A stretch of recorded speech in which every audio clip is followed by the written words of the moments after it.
This guy had no prior history of this. He was never on the FBI's radar. He was not disgruntled. He didn't have any manifesto. There was no proof that he planned this meticulously. He did this by himself. All of the video footage is gone. There's thousands of 911 calls, 10 hours worth of 911 calls of saying multiple shooters and helicopters and all this other stuff. And we can show you all of these other things. Now, we can't tell you why he did it or get you the names of the people that did it, but man, it appears as if he did not act alone in the narrative you're being fed as false. If you can't get to that conclusion because you can't figure out every single part of this, I don't know what to tell you, man. Right. Maybe you're listening to the wrong fucking podcast. Because I'll tell you what, man, every time that I look at this and the more research that I did and the more show prep that I did for this, I don't know how you can believe the narrative. I don't know how you can believe the official narrative. And the FBI doubled down on that and came out and made up in whole cloth, just out of nowhere. They made up in whole cloth that Stephen Paddock may have been angry at the way that he was treated, and that led to him acting in such a way.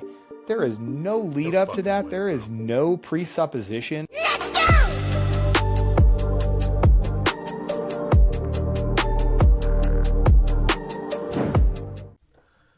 What's up, everybody? Welcome back. Tonight's going to be a good freaking episode. For those of you guys who have been following us for a long time, you should know who it is on the other half of this conversation. It's Aaron Love. We'll let him introduce himself for the noobs in the chat, but this is going to be a really interesting one, man. And this is something that a lot of people know happened but don't know a lot about. And I honestly myself learned a lot about this, and the connections are fucking crazy. Saudis, Epstein, MGM, all these things. So, but if you guys don't know what we're talking about yet, we're talking about that Vegas shooting that happened in 2017. That thing was so crazy. I remember where I was when it happened, sort of like 9/11-esque in that aspect. I was sitting on my freaking couch and then I think I was watching a freaking football game. And, the notification came across my phone. You got your kill, dude? I got the same thing. First off, CBD. Oh my goodness. Oh, this orange. It reminds me of Rippets back in the day, homie. Like this orange, that's exactly what this Kill Cliff tastes like. So good. The CBD. When I was in Africa, the ODA there kept getting pallets of Rippets. It was so cool. Let's just talk about that real fast. Okay, so we got Kill Cliff sponsorship and Protect sponsorship going on over here. Okay, I got the rest with me right here. I'm just gonna plug it real fast because it's new for us. Kill Cliff, been drinking them since I got stationed in Germany. My buddy was like, "Yo, you even tried this fucking new energy drink?" I was like, "No." Did, and I just fucking pounded them for 3 years, and they're really, really good. They have great flavors. I got the Joe Rogan pineapple, jalapeno pineapple one, dude. This one's legit. But most of our military guys that watch us will know Kill Cliff. It's in the shop bets and the PXs and the BXs and the NEXs and all the other Xs. They got the CBD one for you people who are got that DD214 blanket going on. But yeah, this one is legit. I'm not gonna lie. So but yeah, if you want it, KC Podcast 20 for the Kill Cliff, and then I came with fire code for Protect, which is hydration, and then their sleep stuff is really good too. I got that. So got that out of the way. We appreciate Kill Cliff and Protect for sponsoring the show. But yeah, man, I'm ready to do this. This is crazy. Real quick plug on who you are, bro, and your projects, and then let's get rolling. Yeah, too easy, man. Hey, what's up? I'm Aaron Love, former PJ. I was in the Air Force for 22 years. And, throughout my career, I started seeing things go a different way. And when it was time to part ways, it was time to part ways. I like to consider myself an independent analyst now. I'm over on, you can find me at One's Ready. We're still helping people, get every single bit of information that they can. If you still want to do the Air Force Special Warfare route, if you want to get into the military and you want to hear some real talk about stuff that's going on, you want to hear about real things that are going on inside the military right now, we're going to prepare you. It's not just physical stuff. It's not just mental stuff, but we're going to give you the down and dirty. Come join us as a member. You'll get behind that paywall and I will talk to you about all of the worst parts of it so that you can make the best informed decision. We're not here to recruit you. We're here to give you the information. That's what we do at One's Ready. The War Room, man, it's for special operators. And the only thing we care about is growing this next generation of young men. It's our job as GWAT veterans, guys, we have all 4 services. We got a Marine Raider. We got a Navy SEAL. We got an Army Green Beret. And we got myself representing the Air Force Special Warfare dudes as a former PJ.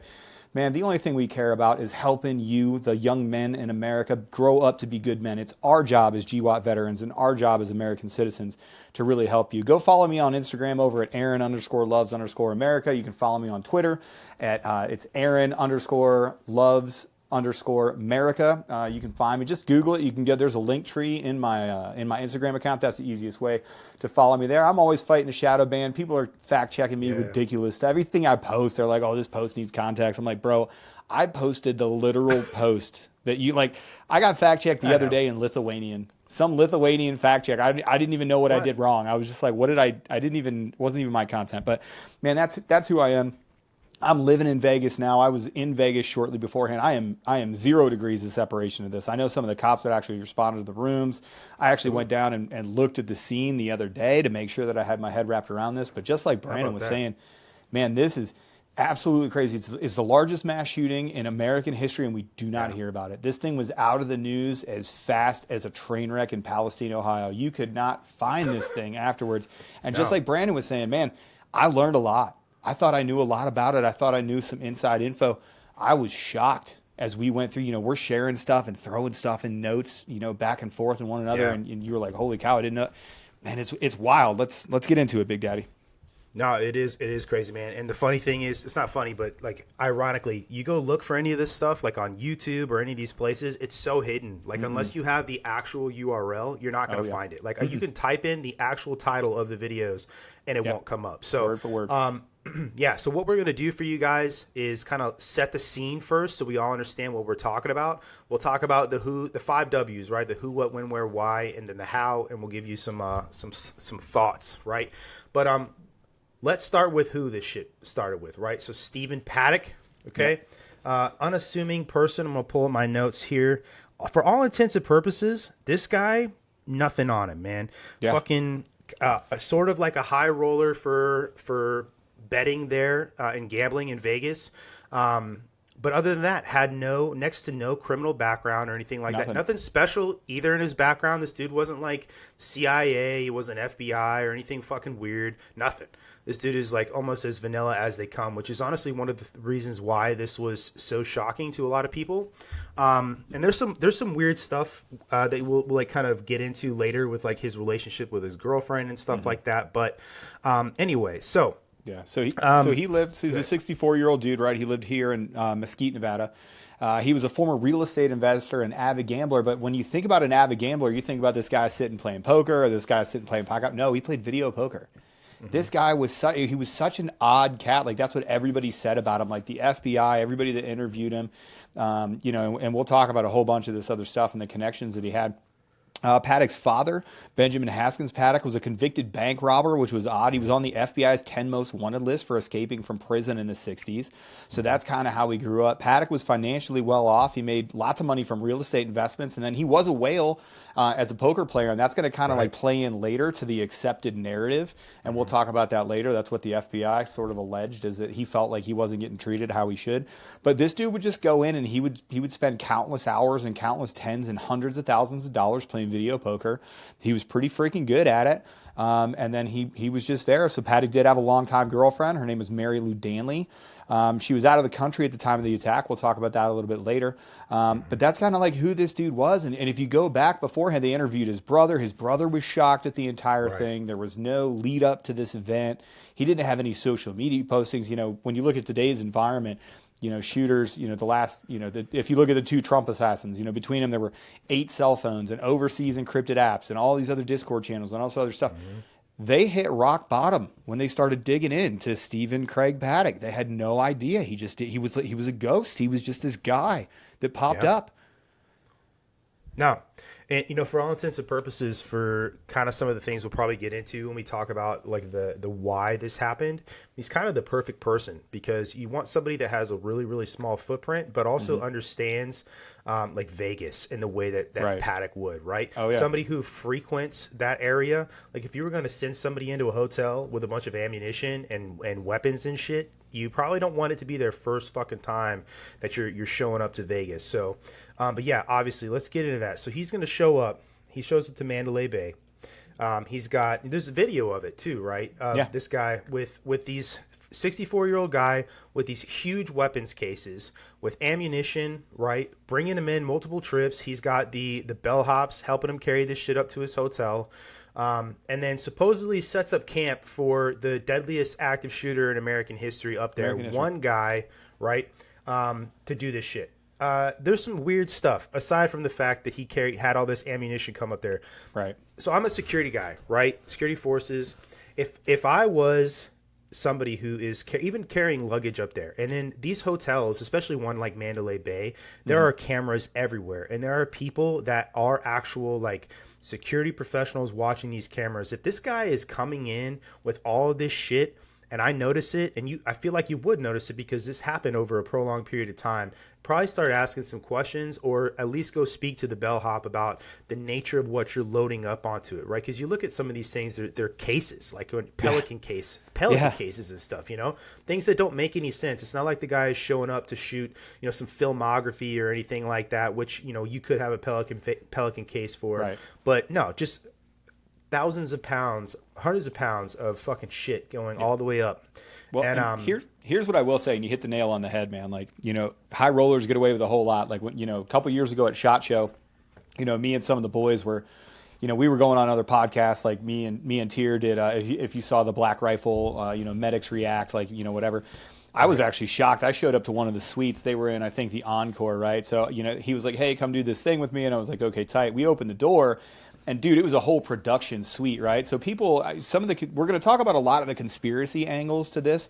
What I want you to think about, everybody out there listening, is as we sort of lay these breadcrumbs out, I don't want you to like go down the rabbit hole of the conspiracy. I want you to look at it like holistically. I want you to go, hold on, does that make sense? Does any of this make sense? So when we start talking about these bags, since we just kind of mentioned it here, man, people bring shit tons of bags in all the time. Like sometimes it's for weird sex parties, sometimes it's for recording studios, depending on what is going on in whatever hotel.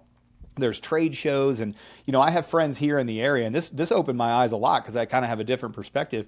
I have friends in trades in this area that they're like, "Yeah, man, we got 65 Pelican cases that we're hauling up to the 40th floor of this hotel because we're in the conference room downstairs, and we have to do that sort of thing." Like, this sort of thing does happen, but when you put it into the context of this single guy, he's got a girlfriend, he's a 65-year-old high roller, and he's just, there's video, the most wacky video to me is the video of him, he's in the elevator, right? And he's got the luggage cart, and these huge, we used to call them hooker bags, like dead hooker bags. He's got these huge rolling bags, and you don't know what's in it. Everybody's like, "Oh, well, how did the hotel not catch him?" Well, man, it's fucking Vegas. Wacky shit happens, dude. People walk into hotel rooms with bags of shit, and sometimes that's just a freaky dude on the weekend. I don't know a better way to say it. Like, I remember the scene from Seven where they're interviewing the guy, and they're like, "Hey, did you see anybody walk in with a bag?" And the guy that's at the sex club looks at him and goes, "Hey, bro, people come in here with suitcases full of shit. It's not my job to ask him. It's my job for them to pay for the room."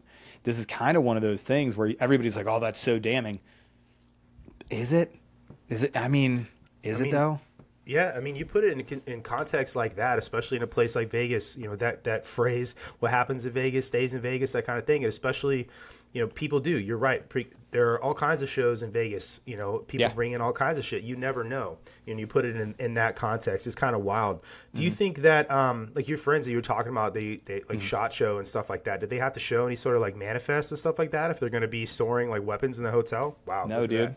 No, there's the bellman, like for SHOT Show, weapons case, they don't have to open anything up. Like the only rule specifically for SHOT Show is that they will check, like the people at SHOT Show, there's not a single firing pin that's on that floor. So that's why SHOT Show is so safe. They remove every single firing pin and every single firing mechanism from every weapon. Any weapon that you touch there is unable, even if you had a magazine, because everybody's like, "Oh, you just take a magazine and poof, you got a gun." Yeah, no, you do not. None of those guns, and they're really serious about it. If you're an armor and you bring in something that can actually fire, they'll kick you out. They'll blackball you, and you don't want that. But there's no manifest. You don't have to open your bags. The bellmen at that point, they're like, "Dude, we got 60 people up front, right? You want these carried to your room? Fine." They don't ask what's in them. They're like, "Hey, give me a Finsky on the side and call it good, my guy." Yeah, no doubt, man. Well, when you look at it from this perspective, right? You got this old guy carrying all this stuff up in the hotel. I guess when you contextualize it that way, there is nothing that is that suspicious as far as that goes. It's through the lens of hindsight where it begins to look suspicious.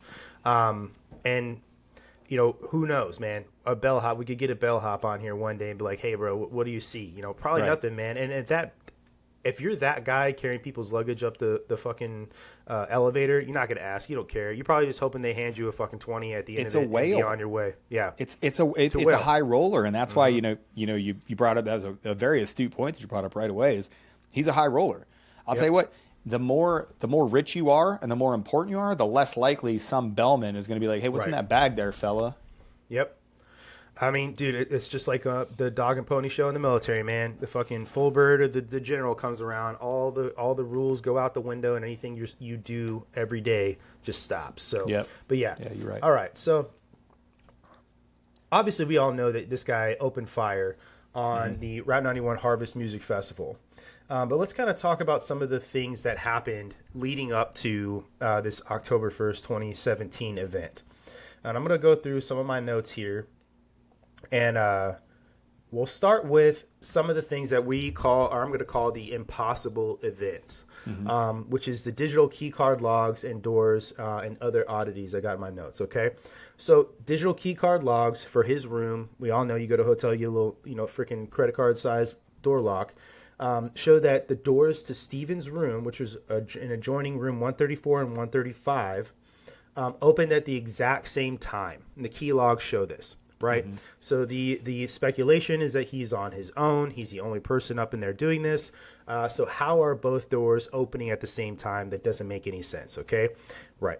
And I have used software like this at security forces in the Air Force. We do all kinds of crap like this all the time.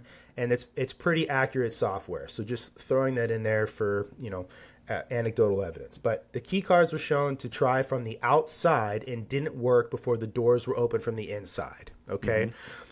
How do you have that happen without having somebody on the outside and then somebody on the inside of the door? That just doesn't make sense, right? And again, like you said, look at it holistically. I'm just telling you the facts, and I want you to, draw your conclusions from this and say whether it makes sense or doesn't make sense to you. Another noteworthy piece of this is that a room service ticket that day was fulfilled for the room with 2 entrees, which, again, I mean, maybe if you're up there and this is going to be it, you're going to order 2 different cheeseburger meals. But, it could also mean that there's 2 peoples in there, right? Right. All right, so something really strange. At 3:45 in the afternoon, which is before the festival begins, another guest on the same floor as Stephen Paddock called and reported what he said sounded like a single gunshot coming from that room, okay? There's some speculation here on my part where I wrote in my notes, was Paddock shot and left for dead as a patsy? Could also explain how he was laying up underneath his gun and the 2 distinctly different pools of blood, which we'll talk about. And we have pictures of. Yeah, we got those receipts, homie. We do. Was Paddock tricked into bringing all this stuff up under the promise of, sex stuff from a couple hookers or money or all this other stuff? Because there's some video of him with 2 Latina females as well, walking around the gambling floor. Anyway, and then Paddock also has blunt force trauma to his knees and calves per the autopsy done on him. So 15 minutes later, 4 p.m., both locks to the doors again going into were shown that they were being maintained for 18 minutes. Within those 18 minutes of lock manipulation, there appears to be, according to the logs, attempts to alter the code for those card locks. And this happened after the gunshot was reported by the guest on the same floor. And Which would mean, to walk this one down and to pull this thread, right? So if we're looking, these 2 other guests, so his girlfriend is out of the country, and we're going to hit this. Right. He sends her away. He sends his girlfriend to Thailand, isn't it? Philippines. Or the Philippines, sorry. She's Filipino. Boy, I'm racist. There we go. Because I conflated the 2. That's right. But these 2 mystery guests, it's long. Like everybody doesn't agree, but everybody that looks at this logically is like, oh no, there were 2 other guests. There were 2 other girls that were there that were with him. We saw them on camera downstairs. It's obvious somebody opened them back door. As you start pulling that thread a little bit, it's really hard not to go, oh no, they changed the lock so the other two girls. And by the way, those 2 girls disappeared just into the vapor. Never heard from, never seen them again. Nobody ever popped up. Nobody ever said anything about them. Right. They just gone in the wind. So as I look at that, I'm like, oh, okay, so you maintenance the locks, okay, but why'd you change the code so the other keys don't work? Why would you need to do that? Because there's 2 other people there. So you start to go, hey, hold on. hold on, that doesn't make sense. It also forensically starts to look like covering up tracks, and it looks a lot like also trying to just hide the fact that something is going on. Yep. And these are things that you would do with an insider's knowledge as well. This is the other thing that should be pointed out here. You're not going to be able to do this stuff without somebody who knows how to work that software, knows how to work those keys. And so somebody who knows what's going on, or at the very least is being told to do something. Right. These are all things that, things that law enforcement should look at too. And supposedly didn't warrant enough investigation to change the outcome of what they said happened. But at 6 p.m., the same doors were still being tampered with per the digital log, which showed them being opened. Okay, the log showed that they were open. So this must mean that the software can be manipulated a little bit here. So it probably has like a setting where if there's a fault, you can say, okay, well, I know this door is closed, so I'm going to mark it closed, even though it's faulting to say it's open, just having used software like this before. But the deadbolts on those doors were still activated, which implies that there is some sort of attempt to manipulate the digital log for one of the purposes we're talking about here. So you can't open a door. If you're familiar with doors, you can't open it while it's locked, and that's kind of the whole point of a lock, right, Aaron? So right. Yeah, you got a lot of weird shit. I don't know, man. To me, when you look at all of this stuff, it is kind of all circumstantial evidence, because it doesn't give you faces, it doesn't give you names, it doesn't give you anything other than this happened at this very odd time. And so it is what you'd call circumstantial evidence, but at the same time, it's pretty damning if you're going to look at it in the respects that we're looking at. It says that something happened here, and to me, it looks like an attempt to cover up a crime. Right. That maybe he was capped right there in the hotel room. Right. Well, and another note on evidence, right? So we say circumstantial evidence as if it's a bad thing, right? Every court document or court drama or whatever else that you watch, it's like, oh, well, that evidence is circumstantial. Listen, all evidence is circumstantial until you connect it in a coherent motive, in a cogent way. Like, all evidence is circumstantial until you connect it all together. This is the first time that we're going to mention it. It's not going to be the last time. Where are the videos? Where are the videos of these people looking at the locks? Where are the videos of the outside of this hallway? You're the video, there are hundreds of thousands of cameras in Las Vegas, and you're telling me that nobody has a single video of this lock maintenance that's going on because it doesn't exist. It's again, in the wind. It does not exist. This is not the first time that we're going to talk about it. Or it is the first time, but it won't be the last time. Because the natural inclination here is like, oh yeah, just show me the video of the lock dudes. Well, if there was a gunshot reported, we know that we have the phone call. We've got the tapes. We know the person that they called. Okay, great. Just show me the hallway. Show me the maintenance team that walked up there. And it just doesn't exist.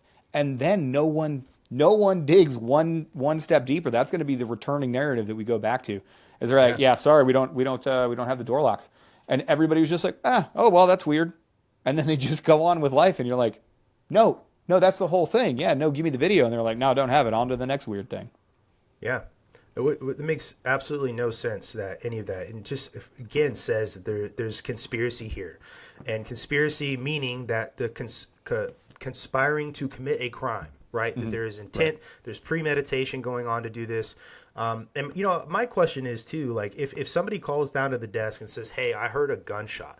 Right. Why wasn't somebody sent up as law enforcement called and just, hey, need you to check this out. Maybe you don't send, the bellhop up or another hotel worker because of the nature of, it's a gunshot. Why wasn't that checked out? There's no police report to, police arriving and checking out what sounds like a gunshot, none of that stuff. And like hotels are going to take this stuff seriously too, because they have their own security. Themselves, well, MGM Security was not alerted. MGM has their own armed security. Like almost all of these hotels all have their, especially the larger casinos. So those dudes are all armed. They're all concealing. I've had a couple of conversations with a couple of them at a time or two. That's actually a funny story. I walked in and they were doing it was during COVID, and they were taking facial recognition of people that were walking in, and they said that it was for temperature.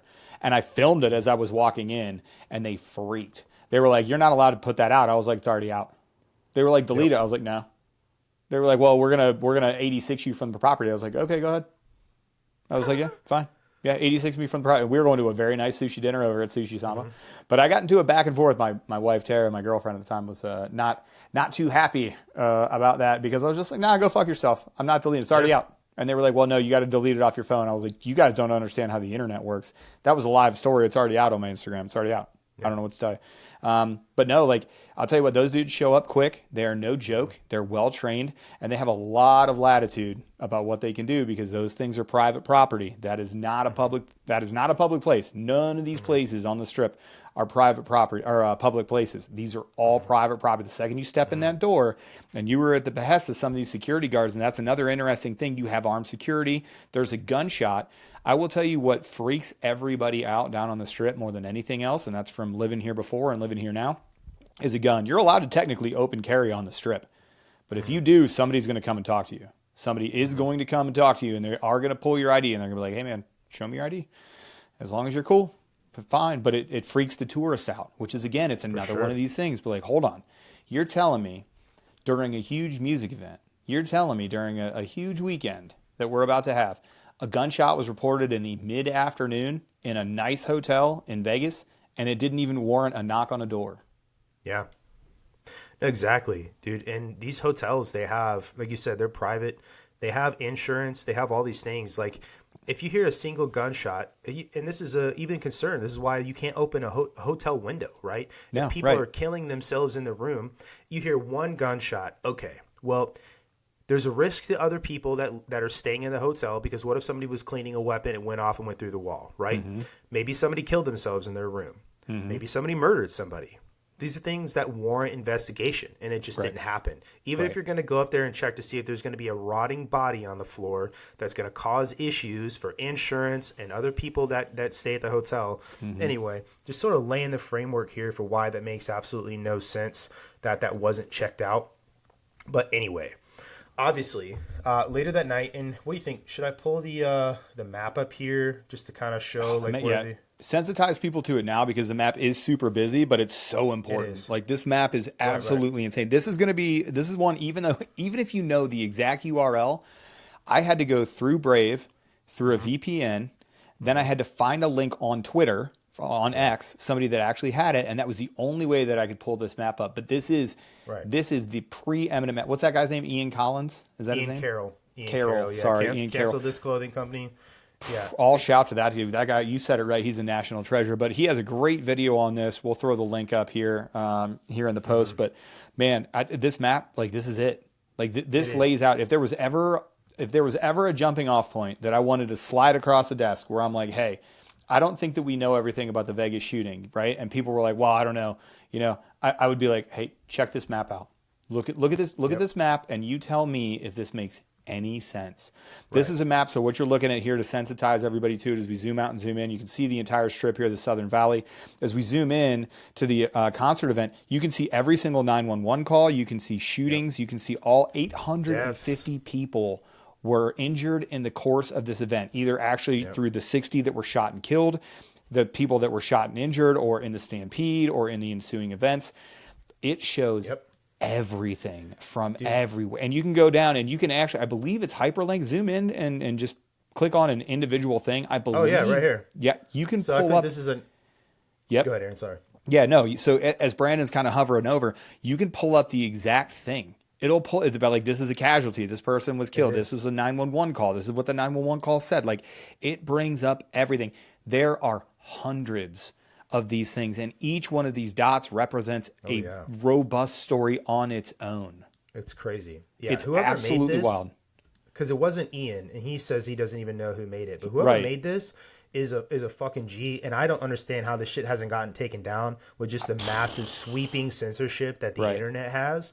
Because it this is hard is to find. Yeah, it is. This is incredible. Like, this is somebody's like day, autistic work going on here. Like, somebody was definitely on the spectrum.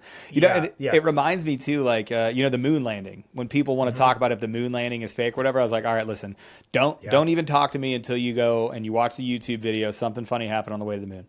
Until you watch that video in its entirety, don't even try to have this conversation with me. This map is like that for me. This map, I'm like, hey, don't even start talking to me about what happened to the Vegas shooting. unless you go and you look and you tear through this map point by point by point, because you will be, man, if there is ever a red pill, this is it. Dude, for real. And it's crazy because if a lot of these links, especially these like 911 call ones, there are some of them that exist only on the Wayback Machine. Are you familiar with the Wayback Machine? Okay. Dude, that got hacked. So did you see I was it? going to say a couple days ago when this whole like new USAP, the Unidentified Aerial Phenomenon Special Access Program, the whole Immaculate Constellation thing, that got dropped. And literally right after that, I'm just... correlation and causation, may not be the thing, but it got hacked and went down. So there are several of these 911 calls that existed on the Wayback Machine that aren't there anymore. But the notes, whoever made these, they're up there. And there's a few of these that I'll mention when we start talking because of it. But most of these exist as YouTube videos with like 10 hours of 911 calls from this event. Okay, I want you to understand something, how fucking insane it is that there are 10 hours, just one video of 10 hours of 911 phone calls. Okay. I mean, I've been a 911 dispatcher and I've been on some long calls, but you're supposed to be expedited. Like you're trying to be as quick and as concise as possible. So just for me, the fact that there's 10 hours plus of 911 calls blows my mind. But you want to click on these, it'll take you to YouTube, and we'll let you guys listen to some of them later. But it's just fucking nuts, man. And I want to say too, right? I've never been in charge of or worked a incident as large as something like this, but I have been involved in quite a few different crisis emergency management situations. So I just want to lay out here too, right? When you look at all of this stuff, take some of what you're going to hear too, under the fact that when people are panicking, a lot of their senses and things like that, they're lessened, they're panicking, they the way they perceive things is going to be off, right? So obviously we know that. Aaron, you definitely know that for sure, all the medical experience you have. So guys, just understand that too. But anyway, that's the map. We're going to go back to it a couple times tonight. But please, I implore you to go check it out, and I'll put this in the show notes when the episode comes out. And especially when we use this map to sort of quantify the evidence for multiple shooters, and not just people reporting multiple shooters, right? Because sometimes people's evidence or what they say can be, inaccurate, especially in the middle of everything. But the firing rates you can hear, definitely different weapon systems being fired, all of these things. So I'm going to kill the map for now, just so we can continue. But yeah, cool. Yeah. Anyway, let's see. What time was the first volley at? I'm trying to pull my notes up here because the Jason Aldean concert. Yeah, so the Route 91 Harvest Music Festival is on the Las Vegas Strip. He killed, so the duration, the attack lasted approximately 10 minutes. So all the shooting, and again, 10 minutes, one guy in a room, and we're going to talk about how he propagated this attack, and we're going to talk about bump stocks, and we're going to talk about how he did it. But from 10:05 is when the first shots rang out until 10:15.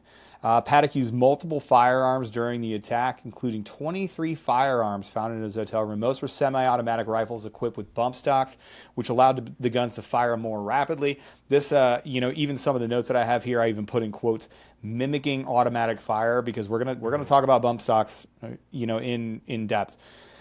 He brought 23 rifles with him with thousands of rounds of ammunition. From 10:05 to 10:15 local time, 4 or 5 volleys of fire, 860 people injured, 60 people killed. Okay, I want you to think about these numbers, and again, use your skeptical mind here. Just take the information in. Don't think one way or another, and just think to yourself, why would you bring that many rifles? Why wouldn't you bring a couple rifles and a shit ton of ammunition? You would just load up. And again, I always try to put myself into the adversarial position. If I'm trying to think through a tactical problem, I think, what's my enemy going to do? How do I present my enemy with a tactical problem that he can't solve, that I'm going to fuck him up with, right? When I think about this problem and I put myself in a Stephen Paddock shoes, I don't think to myself, oh yeah, no, just bring a shit ton of rifles and then like put one magazine in them, have a bunch of bump stocks, whatever. Yeah. No.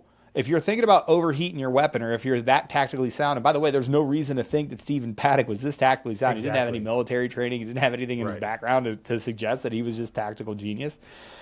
I would never think to bring, professionals don't do that.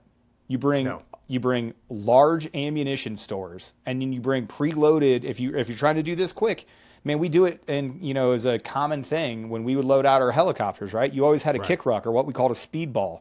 That speedball was typically it was like ammo cans, but those weren't full of loose rounds. That's not what you need in a firefight. You need magazines that you can shove into weapons. You Yeah. need belts of ammunition, and those are all Yeah. preloaded. So this is not how a professional would conduct this attack. You would not bring 23 different rifles, all loaded with their own. And by the way, it's all the same ammunition. It was Yeah. it was 5.56, 223, 5.56, whatever you want to call it. Yeah. There is no scenario in my mind where I'm like, okay, cool. I'm going to bring 75 bags. You can get 3 long guns if you want to set up 3 long guns with a bunch of magazines next to them, 30, 40 magazines next to each one. You fire that one until it's hot as fuck. Then you fire the next one until it's hot as fuck, and you just fire all the way through. That's how a professional would do it. A professional would not bring 23 loaded weapons, 23 rifles in 5 or 6 bags weighing 400 pounds in front of people where you're known. You are a known quantity going to that room. That doesn't make any sense. It doesn't. Do you think, let's just ask like this objectively, do you think that the fact that it is obviously that what you're talking about is the work of an amateur, that it lends any sort of credence to this was actually just Stephen Paddock on his own being ridiculous and saying, I own all these fucking guns, I'm just going to show up with them? Like, do you think that adds any sort of weight to that? Well, I don't know if it adds weight, but you have to consider it. You have to consider, okay, would an amateur do that? Like, I've seen people do just the wackiest shit. You know what I mean? Yeah. Like, remember the movie Boondock Saints? And they're like, Willem Dafoe is talking about how they came in through the ceiling. He's like, amateurs. He's like, this TV shit, a guy jumps behind the couch, you're shooting, whatever. Professionals don't do that. Professionals don't come in through the ceiling and spin around on a rope and shoot people. Like, that was a great scene, but it highlights what you're talking about. I can't put my mind where Stephen Paddock is, where his thought process is. We know so little about him, even after the event now, even after, the FBI just released another report really recently that everybody laughed at, by the way. They were like, this is bullshit. But, to put my mind, in his space as an amateur, maybe that did seem like it was better. Maybe because he didn't have firearms knowledge, like I can knock out a tack reload pretty fucking quick. I can knock out a tack reload out of a rifle. PDQ, dog, like because I've done it 10,000 times, right? Right. Stephen Paddock might have been in the space where he's like, dude, I'm not good at reload magazines, and I'm going to be really amped up because I'm busy killing people. So maybe it was in his mind where he was like, okay, cool, I'm just going to have these rifles loaded. I get done with Drop one, it. I throw it on the ground, I pick up the next one, I throw it on the ground, and maybe that was his thought process. But we don't know because there's nothing to speak about his preparation for the event. There is absolutely nothing to say. To show, even in the planning, the FBI's investigation showed that Paddock meticulously planned the attack. He stockpiled weapons, ammunition, and equipment. Over the course of several months, he conducted surveillance on other sites before he picked it. But that doesn't make any sense either. Because if you're that much of a professional, then why are you taking in 23 separate weapons? Why is that if you're so meticulous that you pick the right place and the right room and you had all these other things going for you, and then to go, well, yeah, and then Those don't match up. yeah, and then it just doesn't it doesn't logically follow like something, and this is every single thing we're going to look at. There's just that one piece that you're like, okay, but that doesn't make sense. Right. No, it's very strange to me to think about it this way because it's obviously premeditated, but this guy just sitting in there with all these rifles, you consider too, right? The mag changes that you got to do. And you see some of these, they're extended mags. They're not like, typical like military 30 round magazines. Some of them are more than that. But you just think about how many rounds he shot, the mag changes he would have to do, even if he went from one rifle to the next, the amount of rounds that were fired, he would have had to have done mag changes at some point. Which means to me, like, you're going to have to reload your weapon. And if let's just assume he's fired these a couple different times. Like he's going to have stoppages, and that he's probably knows how to deal with stoppages, right? All these things, And just again, why this doesn't make sense. It's probably a good segue to talk about bump stocks. Okay. Yeah. So because just a quick pause here. So do we have a total number of rounds fired? Is that number floating around? I think I missed it. I'm gonna look it up. Let me see. Yeah, you go ahead and look up total number of rounds. My public school math, right? If we have 23 rifles that are on the floor of this room, and by the way, this is another number you're gonna find very interesting. inside of the room where Stephen Paddock was found dead, and we're going to talk about the room setup, and we're going to talk about the presentation of the room, 50 spent shells were found. 50. Yeah. Okay. So if he brought 23 rifles in, assuming it's a 30-round magazine, and that's assuming that each one of them has a 30-round magazine, okay? Assuming that he's got a 30-round magazine, for each one of them, that's 690 rounds, okay? So do you know the number total rounds? It said this ChatGPT says it was over 1,000 rounds in 10 minutes. Right. Yeah. So you're talking. I mean, he's reloading something. He's reloading somewhere. You're not ripping all the way through. Yeah. There are not enough rifles and not enough just single mags in those rifles to just go boom, boom, boom, boom, boom down the line and fire all those rounds off. There just simply is not. The math ain't mathing. 50, yeah, it ain't math. 55 spent shell casings, and these pictures are out there. Like, we're going to show you the pictures. We have them. I got them in my note right here. Yep, and dude, it's crazy how hard you have to look to find those, because I looked. You can't Google them. You can't just type in, crime scene photos. Some shit will come up, but not the stuff you actually want to see. This is stuff that the media and the overlords of the internet have spent a lot of time just eradicating from the internet. And there are some good sources for these things. And thank God X has all this shit on there, because really, I mean, that's kind of a spot you can go, at least for the time being, to find these things. And unfortunately, the Wayback Machine is fucking wrecked right now. We'll see what happens there. But anyway, probably a good way to segue into bump stocks. Yep. So there's this huge misnomer that butt stocks make your semi-automatic a fully automatic or near fully automatic weapon. Okay. First off, that's not fucking true. No, at all. Not at all. Secondly, they are wildly bereft of malfunctions, like we were just talking about before. Yeah. They cause, because it disrupts the natural cycle of operations of that rifle. That's because it's not a actual piece of that cycle of ops. So you're going to have malfunctions. You're going to have stoppages. If you listen to the continuous rate of fire of these weapon systems, and some of these videos will show you, there's no way that's a bump stock. There's no way. There's just no way. Look like you got something you want to So say. So listen, man. The way that this works, and I'm just going to talk. So the way that a bump stock works is the stock actually bumps back and forth between the shooter's shoulder and the trigger finger. So the bump stock, when you put it on, it's actually a moving piece. So you hold the trigger down, but what the bump stock does is it uses the recoil and springs back off, and it basically resets the trigger sear. But as Brandon was saying, that's not a functional part of the weapon cycling, right? So basically what you're doing is, as you're holding the trigger, the bump stock resets the trigger sear for you and pushes it forward, and then you pull it back. That is not how a weapon is supposed to fire. You would actually do better just by being very fast on the trigger finger, like with a binary trigger, and just ripping through rounds. They make some very flat, very quick triggers that competition shooters, especially rifle shooters, will use. And then some of our special operations shooters, man, you throw a binary trigger on there, you can get a guy that shoots very, very fast. It still does not sound like the rate of cyclic fire out of a small machine gun. It just does not. And Brandon hit the nail on the head. Bump stocks cause malfunctions all the fucking time. Okay, it is so rare to even find a video. You could go out there and find a video. I don't want to speak hyperbolically, because then somebody will go find a video that'll work perfectly, and then I got to talk to this dumbass on the internet for fucking 20 minutes. Comment section. Jesus fucking Christ, comment section will give you cancer. But it is rare for you to take a bump stock. I've fired bump stocks. I can tell you for sure that you rip off like 8 to 12 rounds, and then things start getting fucking wonky, dude. It just does. As the weapon is cycling through, there's what we call a happy trigger, where it's two quick shots at once. They're prone to malfunctions because you're forcing the weapon to cycle in a way that it wasn't meant to, or fast or slow, and then it makes things hot. And then sometimes the bump stock doesn't work correctly, and it doesn't push the sear all the way forward. So there are natural breaks in the movement. We've got great videos to show you how that does not happen. It does not happen here. I will tell you, I was reminded as I was doing show prep today of Jessica Chastain's character in Zero Dark 30, when she walked into that room and everybody was like, all right, hey, what's the likelihood that Osama bin Laden is at this place in Abbottabad or Asadabad in Pakistan?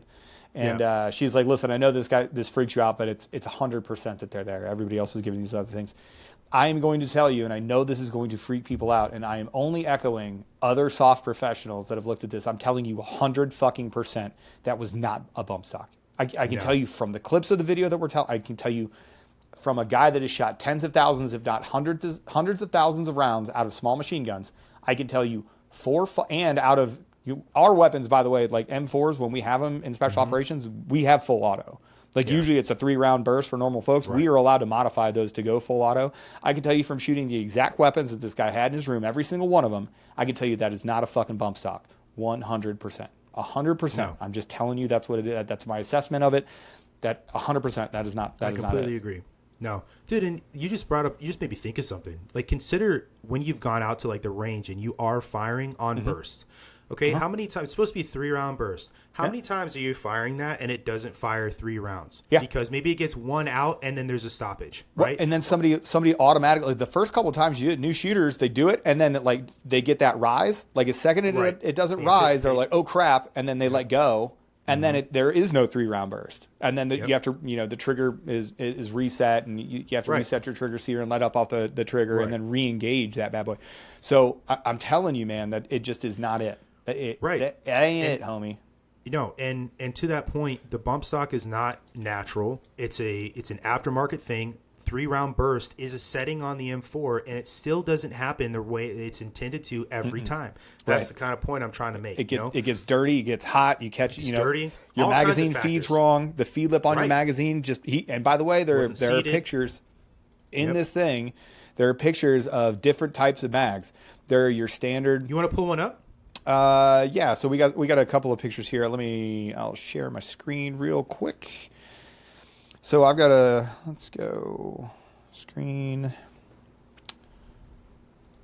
Oh, I can't share a specific. I want to share a specific thing. I don't have it set up correctly. You want to email? Are you? We can riff. It's on the note. I mean, I can share. Oh wait. Oh, I'm a fucking idiot. Hold on, I got it. Check this out. It's okay. I'm stupid. We're CBD drinks. Yeah, exactly. Yeah, that must be fucking super high. All right, here we go. So if I share my screen here now, and I just got it figured out. So this is from the investigation. Basically what you're looking at, this is actually from the investigation report. You can see the different types of mags. If you can see here, this is a you can see the window in this one here. That's a plastic mag. This is a standard like Colt aluminum magazine. Yeah, old school. So as we're looking through here, there are mixed types of magazines. These are the different type of rifles that you have on the floor. This one is obviously a bump stock. That does not look like a bump stock at all. That's a scoped rifle. You can even see the handle there to adjust the bumps, the stock settings for shoulder length. You can see it on there. You can see the lever. And that's what he's talking about here. And again, look at the distinct over 1,000 rounds, right? Over 1,000 rounds. These are the rifles that they supposedly picked up and used. Yeah. Look at the shell casings. How many shell casings are here? There's like fucking 6, dude. Exactly. So this is what I'm talking. So even if your bump stock works just absolutely perfectly and you go through it, he's using different type of magazines out of different type of weapons. Like stuff happens, man. That's why as a special operator, and again, I cringe when I use that, but one of the biggest things you did, it's not good enough for you to be a good shooter. All of our drills were malfunction drills. We're like, hey, you got to clear that malfunction. You better know the difference between type 1, 2, 3, and 4 malfunctions. You better know how to fix those on the go. You better know when your weapon's hard broke and hard down, and when you got to transition to a secondary. Right. He doesn't do any of that stuff. No. He does. So, and to assume and to circle this all the way back, and then to let you go forward, we're talking about bump stocks and rate of fire because we're going to play some videos. All of this plays into it. You're telling me he got off 1,000 rounds of ammunition that he'd been stockpiling over years in old magazines and new weapons without lubrication. I guarantee it. I guarantee he's shooting these shits dry as shit. You're telling me he got off all 1,000 rounds perfectly, didn't have a single malfunction when there was a break in fire between 10:05 and 10:15? No way, bro. Man, I just can't believe Jan. it. Okay, Jan. For real, though. Nice. Bro, I just can't believe it. I'm sorry. Like, I have too much experience to look at that and go, oh, yeah, totally. Same. Yeah, with a bump stock, 23 bump stocks. Okay. And by the way, you didn't have 23 bump stocks. There were not 23 bump stocks found in the room. Right. You would think, right? If that was going to be the narrative, then every rifle would have one. And there should be stacked magazines on fucking end tables and all kinds of things, Yeah. And we'll talk about room setup too, but. Yeah, dude, this is so cool. It's so easy to just start riffing on why this makes no fucking sense in my brain. So it's kind of hard to stay linear. I know, yeah. Yeah.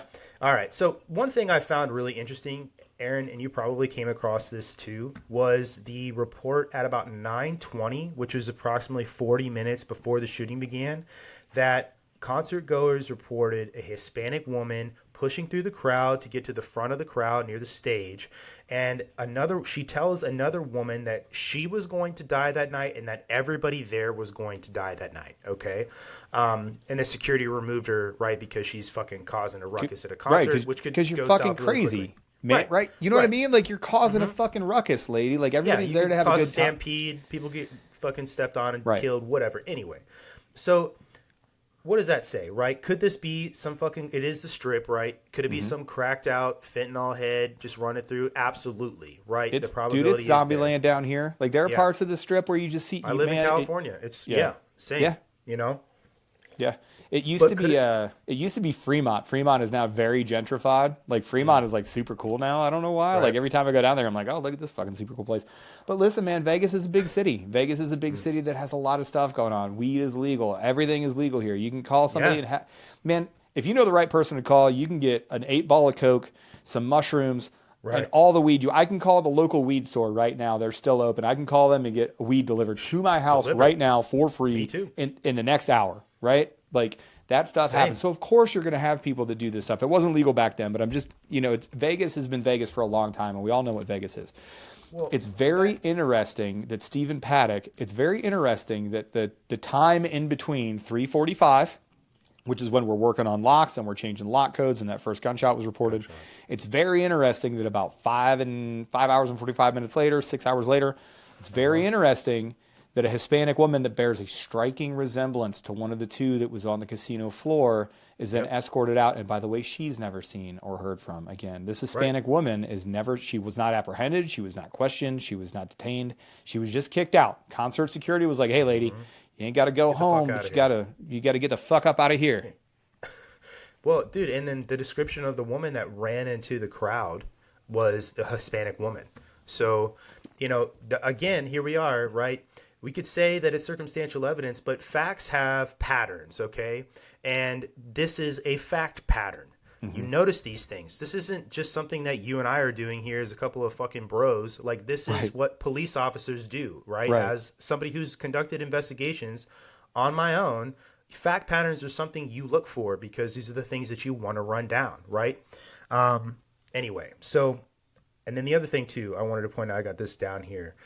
Right after the shooting started, so I need to shout out the Route 91 documentary that you can find on YouTube. You can't even type it in and find it, so I'll put the URL in the show notes again, right?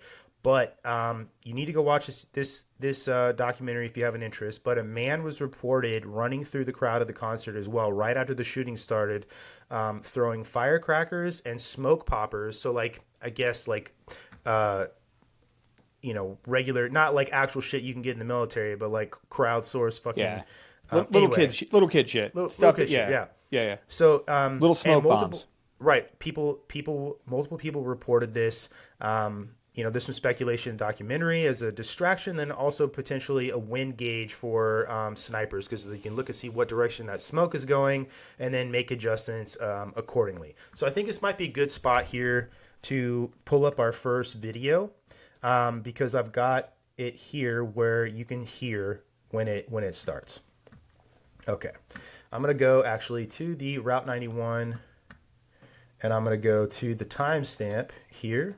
51 minutes and 8 seconds in. So guys, bear with us. This is going to be, I'm going to show you guys a video. I want you to see it. It's just a couple of minutes and we'll let it play out.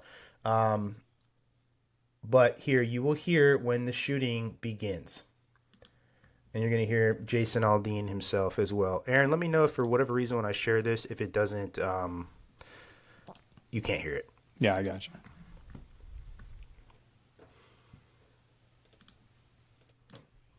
Cool. There it is. All right. So I'm going to hit play on this. And then, let's see. I'm going to look at the double timestamp again. Make sure real fast. Yep. Okay. You can still see it, right?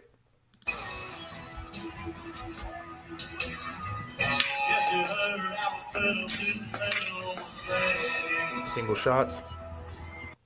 At 10:06 and 7 seconds, the first volley of automatic gunfire begins.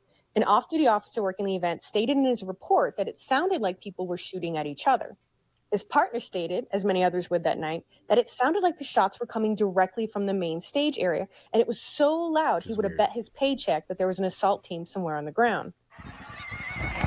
I would y'all say we pick it back up just a little bit. All right. People leaving. What's going on?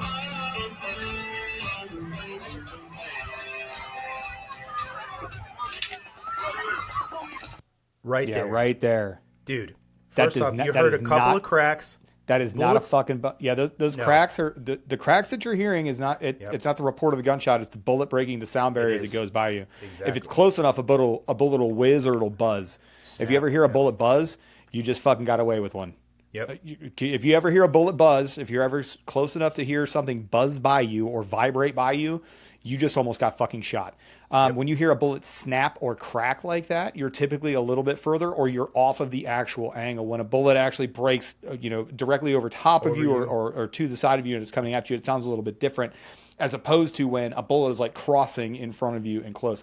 Those cracks sound like individual bullets that are not in the same directional pattern as that simple. And then you could hear the report from the automatic weapon fire. Right. That is not I'm gonna a play it fucking out.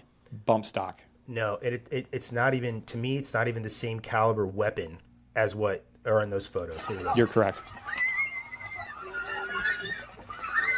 There's no fucking way that's a bump stock. I'm going to keep it going. Terrifying. Yeah. It's about 52-20. At 10:06 and 53 seconds, the second volley begins. That's a different weapon.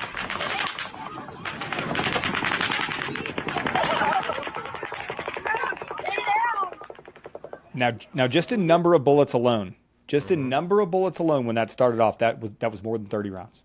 I'm gonna tell you straight up. And that some of those, we showed the picture earlier and it had like a bigger, like a banana clip. So the banana clips are typically about 60. Yeah. It was more than 60. Like that thing happens in a heartbeat. In a heartbeat. Yeah. Right. And that sounded like to me like two different weapon systems. Okay. Look, if you can use a magazine in an M249, you can't use a magazine in a 240. That first volley we heard, to me, that sounded more like a 240, right? Yeah. Or a 7.62 caliber weapon. Right. Not 5.56, 223 at all. Even at fully automatic, a 249 does not sound like a 240, which is a bigger caliber weapon. It's just a bigger gun. That's all it is. Yeah. Oh yeah, absolutely. But anyway, I just wanted you guys to hear that. That's when the firing first started happening, and obviously pandemonium takes hold. Jason Aldean, I remember watching this when this first happened. Didn't even know that it was going on. He was still performing and wondering what the fuck was going on. Right. And then I think there was a couple of rounds that actually got pretty close to the stage is when he fucking turned tail and ran off the back of this. The back of the stage. One sec. Sorry. Yeah, ran off the back of the stage. But anyway, let me pull through my notes here. So obviously a lot of people started calling 911. People ran from the venue. I'm going to pull the map back up so we can kind of, again, show where we're talking about here. Bear with us, guys. All right, cool. So let me find Mandalay Bay on this bitch. And then the concert venue. There's MGM. And by the way, I just want to say, just because it says Mandalay Bay and there's all these other hotels, and I've got a list of hotels that are owned by MGM, right? They're all owned by the same company, and this is it's actually relevant to the story, first and foremost, because of some of the legal stuff that comes out later. But anyway, so MGM Grand, Mandalay Bay, Bellagio, these are all owned by MGM. Okay, so here's Mandalay Bay. And here, where if you can see my cursor circling Mandalay Bay, and right here, where you see all these skull and crossbones, unfortunately, those are fatalities. This is where the actual concert was being held, and you can see some of these like green things right here. This is kind of some of the setup from the stage and all this shit, which is awesome that this person did that. Not just like marking these, but like where the stage is set up. This even says like this was a line dancing spot, all this stuff. Yeah, this is just a huge parking lot. Like this, it looks It is. completely It's all it different is. now, by the way. Yeah, like all of this is completely different. As a matter of fact, it just changed again. The Tropicana, they just is a huge thing. They just raised the Tropicana. It was a big event. It was actually pretty cool to watch. But they imploded and they brought down the Tropicana. That big open field that you're seeing there, like all of these things, it looks completely different now. But this was just a big open parking lot, which is where they were having this thing, which is a hard thing to visualize here. So from the 32nd floor of Mandalay Bay, is it MJ Graham or Mandalay Bay? I always screw this up. Mandalay Bay Hotel. Yep. So 32nd floor of the Mandalay Bay Hotel that overlooks that intersection there. And then looks into the Harvest Route 91 Festival into this open parking lot. Yep. Yeah, I mean, it's a perfect venue or a perfect spot if you're going to do this. You know what I mean? You got a big open area with a bunch of fucking people.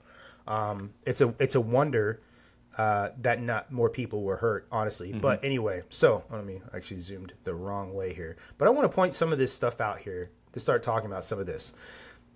I just showed you guys where all of this happened, okay? This parking lot, this hotel. Obviously, the report from these weapons, you can hear a long ways off, all right? And you can tell, sort of, if you hear these weapons often, how far away they are. But look at all these 911 calls, okay? And look at where they all kind of are. And look how far out some of these get. Yeah. And right here, this one... And by the way, it's next to the airport.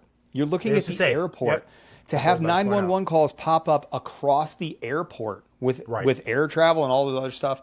I don't know if they stopped air travel during this thing with the proximity to the airport. I believe they just went on with business. Yeah, pretty sure but they you're did. talking about hearing this across the airport. You're talking about, like, if you look by that golf course right there, that's a TPC course right there that you're seeing right Wayne there. Golf Club. You're talking about having an entire huge area. Like, just go ahead, like right next to that golf course, just to it would be to the west of it as the map is oriented. Just go ahead and zoom in a little bit there. Dude, that is a completely different part of the strip.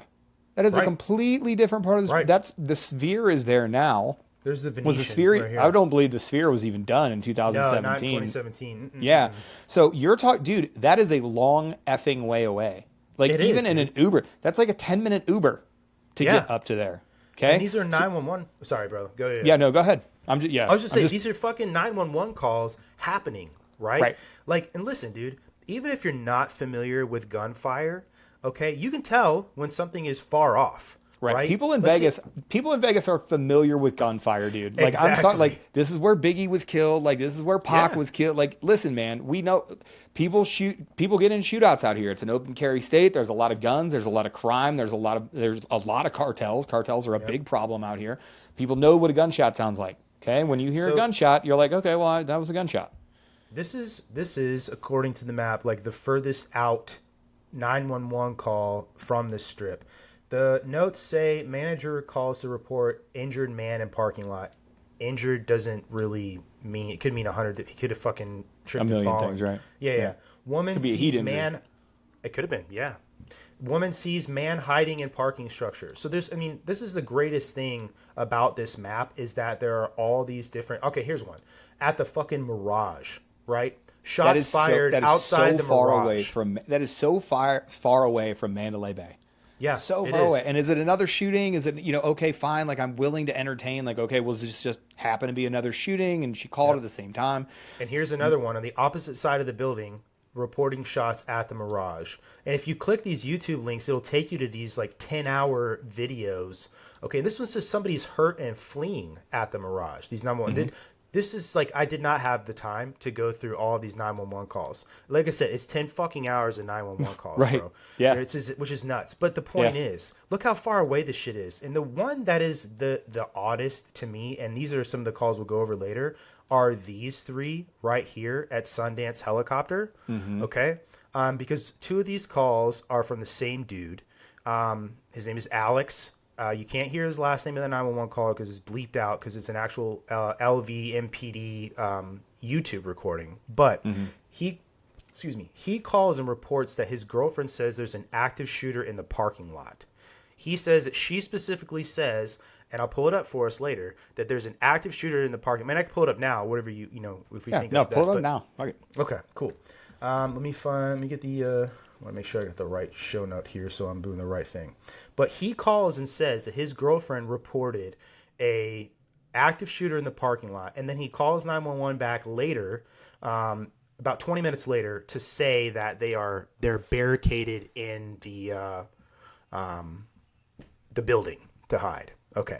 So let me find this for you guys. And there's a lot of body cam footage too, which I love.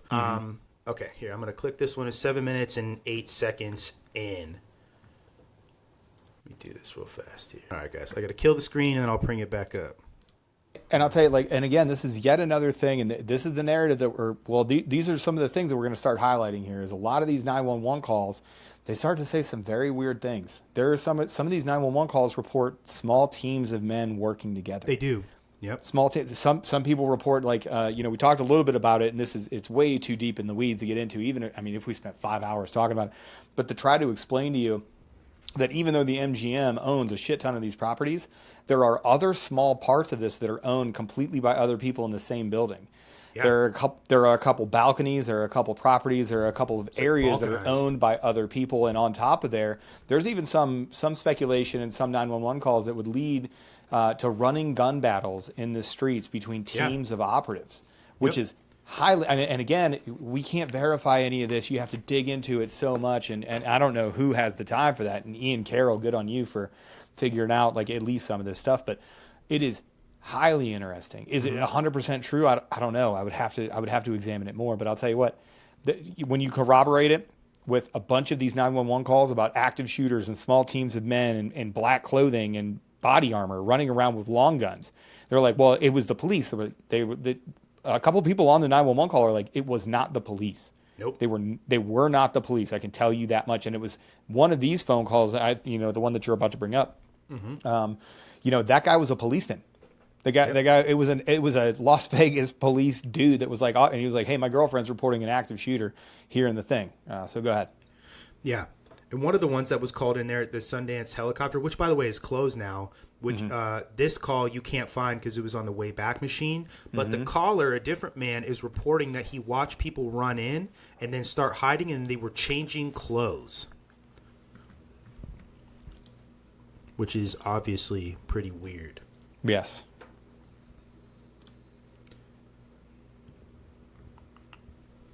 All right. All right, guys, here we go. 22, 43, and 48 seconds. 911 emergency, Rodriguez 15978. You need police, fire, or medical. I'm sorry. It's there's an active shooter at Sundance Helicopter. Okay, did you see the shooter? I'm not there. My girlfriend works there. She's a supervisor. She texted me and said there's a shooter. Yes, we're aware of that. Okay, where's your girlfriend now? I to my knowledge, she's still there, but I was trying to get through to just like. Yeah, we have thousands of calls coming in right now, so we are aware of the situation. Okay, if your girlfriend calls us, obviously there's a hold on 911, but we're answering the calls as quickly as we can get to them. You said your girlfriend's not injured. I'm not. I don't know. I called. And is she at Sundance Hops or the helicopter thing, or was she at the festival? No, she's at Sundance Helicopters. I have no idea what's going on. Okay. Which is crazy. She's like, oh yeah, no, we're totally aware. And I think I don't want to put words into the dispatcher's mouth. I think she knows. She's talking about the active shooter event. Yep. And then as it becomes clear that they're at Sundance, that's on the airport. That is inside the confines of the Las Vegas airport. Sundance Helicopter is on the apron. It's in there where they stage everything. Like, it is a secure facility. I will never call it Harry Reid. That's a fucking stupid name. It's McCarran. That is inside the fence at McCarran is where Sundance Helicopter was. Yeah, no, absolutely. And it's just crazy because you could tell at first that as a 911, somebody who's worked 911, there's been a lot of times where people have called me and they're so disoriented, they report things wrong, especially locations, okay? Mm-hmm. Oh, yeah. I guarantee you that this woman thinks that he's misreporting on accident the location where this is, and that she's probably assuming he thinks his girlfriend is reporting what is happening ways away. Mm-hmm. But he confirms more than once that she said it is happening in the parking lot. In the parking lot. Interesting where thing, she works. Like, this is home court. She works there. She so she knows where the parking lot is. Yep. She knows this is not. And by the way, Mandalay Bay, it is close to the airport. Like, it's the desert, guys. Like, there is a valley. It ain't that close. It's not so close that you would mistake it right? Like when you're in Mandalay Bay, you can't really hear planes take off that well. You can see them kind of take off, but you can't really see. It would be really, really hard with everything going on, and like there's masking behind buildings and all this other stuff. It would be super hard to mistake. Like this is the parking lot that we're talking about here, right? Yep, Mandalay Bay is over here. It would be super tough, especially with the rounds going the other way. He's shooting out of, if you move your cursor around there, zoom in on the actual Mandalay Bay. Here's one of the things that I was kind of talking about here. You see this building? You see where the guy was actually shooting from? That would be the sound, the report would be masked by the building. It would not be like a straight line, like it's going out. That's not how sound works. You wouldn't be able to mistake it to be so close to where you are at Sunset Helicopters to mistake the sound that's happening in the parking lot where you work. That is just not a thing. Bro, and not to mention all the fucking noise Oh, the flight line. here. It's a huge it's a huge international airport. Yep. It is huge. Yeah. And the weird thing is, and I bring this up too, is because of all the helicopter reports that happened that night. And I got some video as well of people who reported helicopters and saying too that the helicopter was firing at the crowd. Okay. That is a big one. There are 3 military style helicopters, and we'll talk about how I'll tell you what we can verify. There were 3 military style helicopters that were flying around in the area. Before the event, they turned their transponders off. Yep. After the event, they turned their transponders on. Yep. Now, I can't tell you if people were shooting from the helicopters. I can't tell you that. I think there are some videos where there are some very suspect muzzle flashes that are in between 2 very large buildings, too high to be anything else. Yep. And I'll tell you, it sure looks like that. I can also tell you that if I was going to use a helicopter for this, just like Ian Carroll said, and all credit to him, hat tip to him, it wouldn't be for attack. It would be for exfil of teams. Yep. 3 teams, three helicopters like that, 3 60s. You know how many 60s they use to go kill Osama bin Laden? 3. Pretty big team.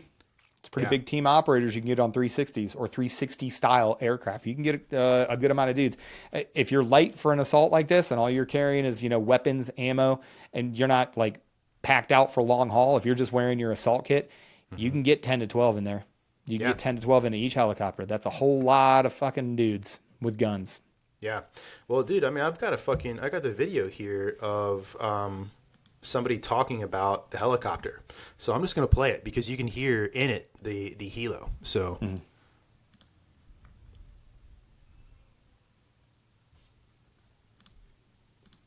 here we go. Near the roof of the Delano.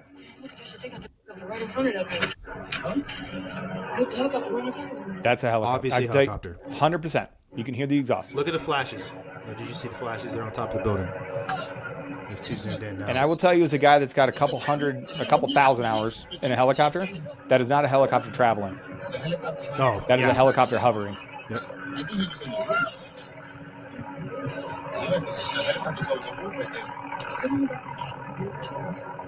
Look at those, the muzzle flashes in between. Yep. Look at that. That's there. Muzzle flash, bro.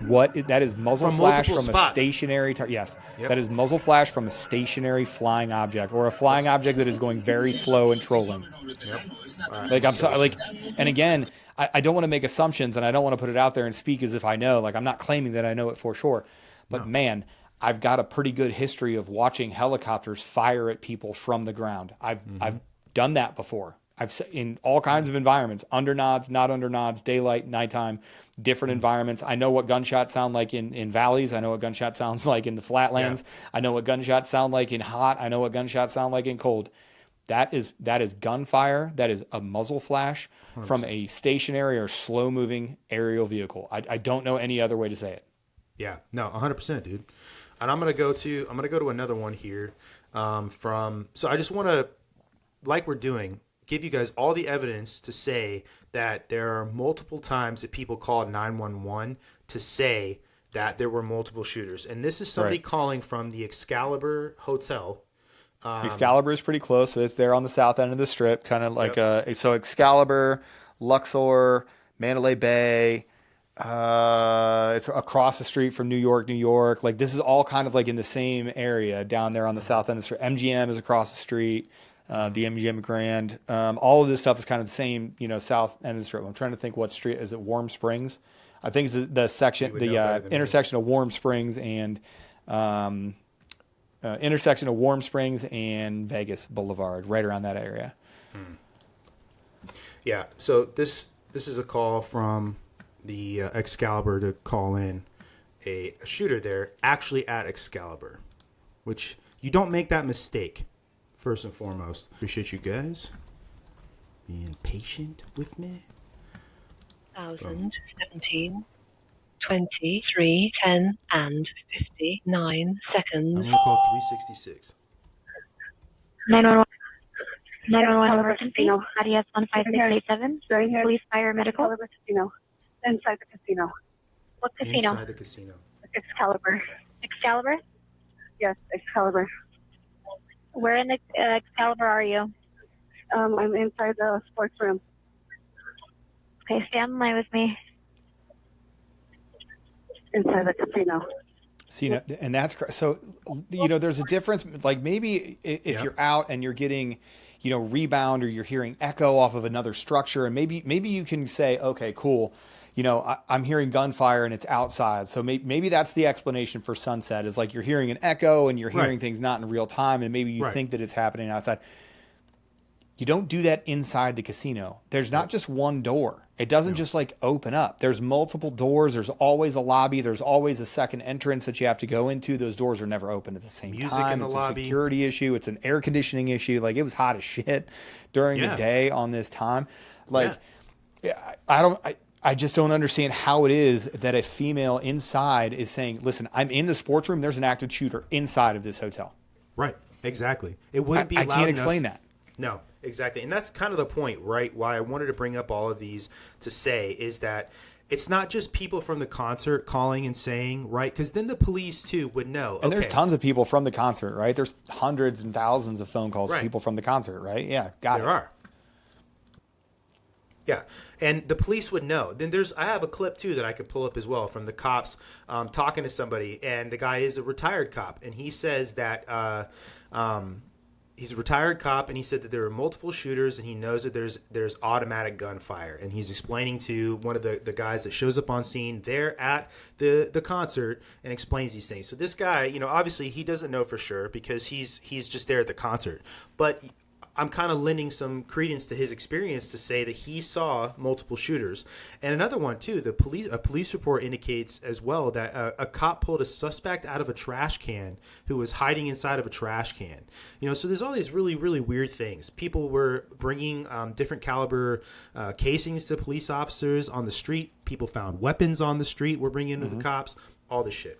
Anyway, that's kind of the point here. I'm trying to lay out there, and this is by no means, this is like the tip of the iceberg of the stuff that I'm pulling up here. There is all kinds of shit, and I'm going to get into now. We can talk about like the witnesses, some of this stuff, because this is where it gets super interesting for a bunch of different reasons. Now we alluded to it earlier, right? Witness testimony is the least reliable in any court situation, man. Witnesses are not going to remember things. They're going to remember things incorrectly. There's a million studies, not a million, I'm speaking hyperbolically. There's a lot of studies that they've done on the psychology of being in a traumatic event, your ability to remember stuff. Witness testimony is highly unreliable, okay? Yes. So when you talk about trying to correlate the 911 calls, what was actually happening, to facts after the matter, and we're looking at this, like, what is this, 5 years later? What is it, 7 years later now? No, 10 years. Is it 10 years? No, 7. What? No, it was 7 years. 2027. Yeah. 20, yeah, gotcha. Hopefully we'll into a Trump presidency. Shout out. Can't wait till number 47's back in the office, baby.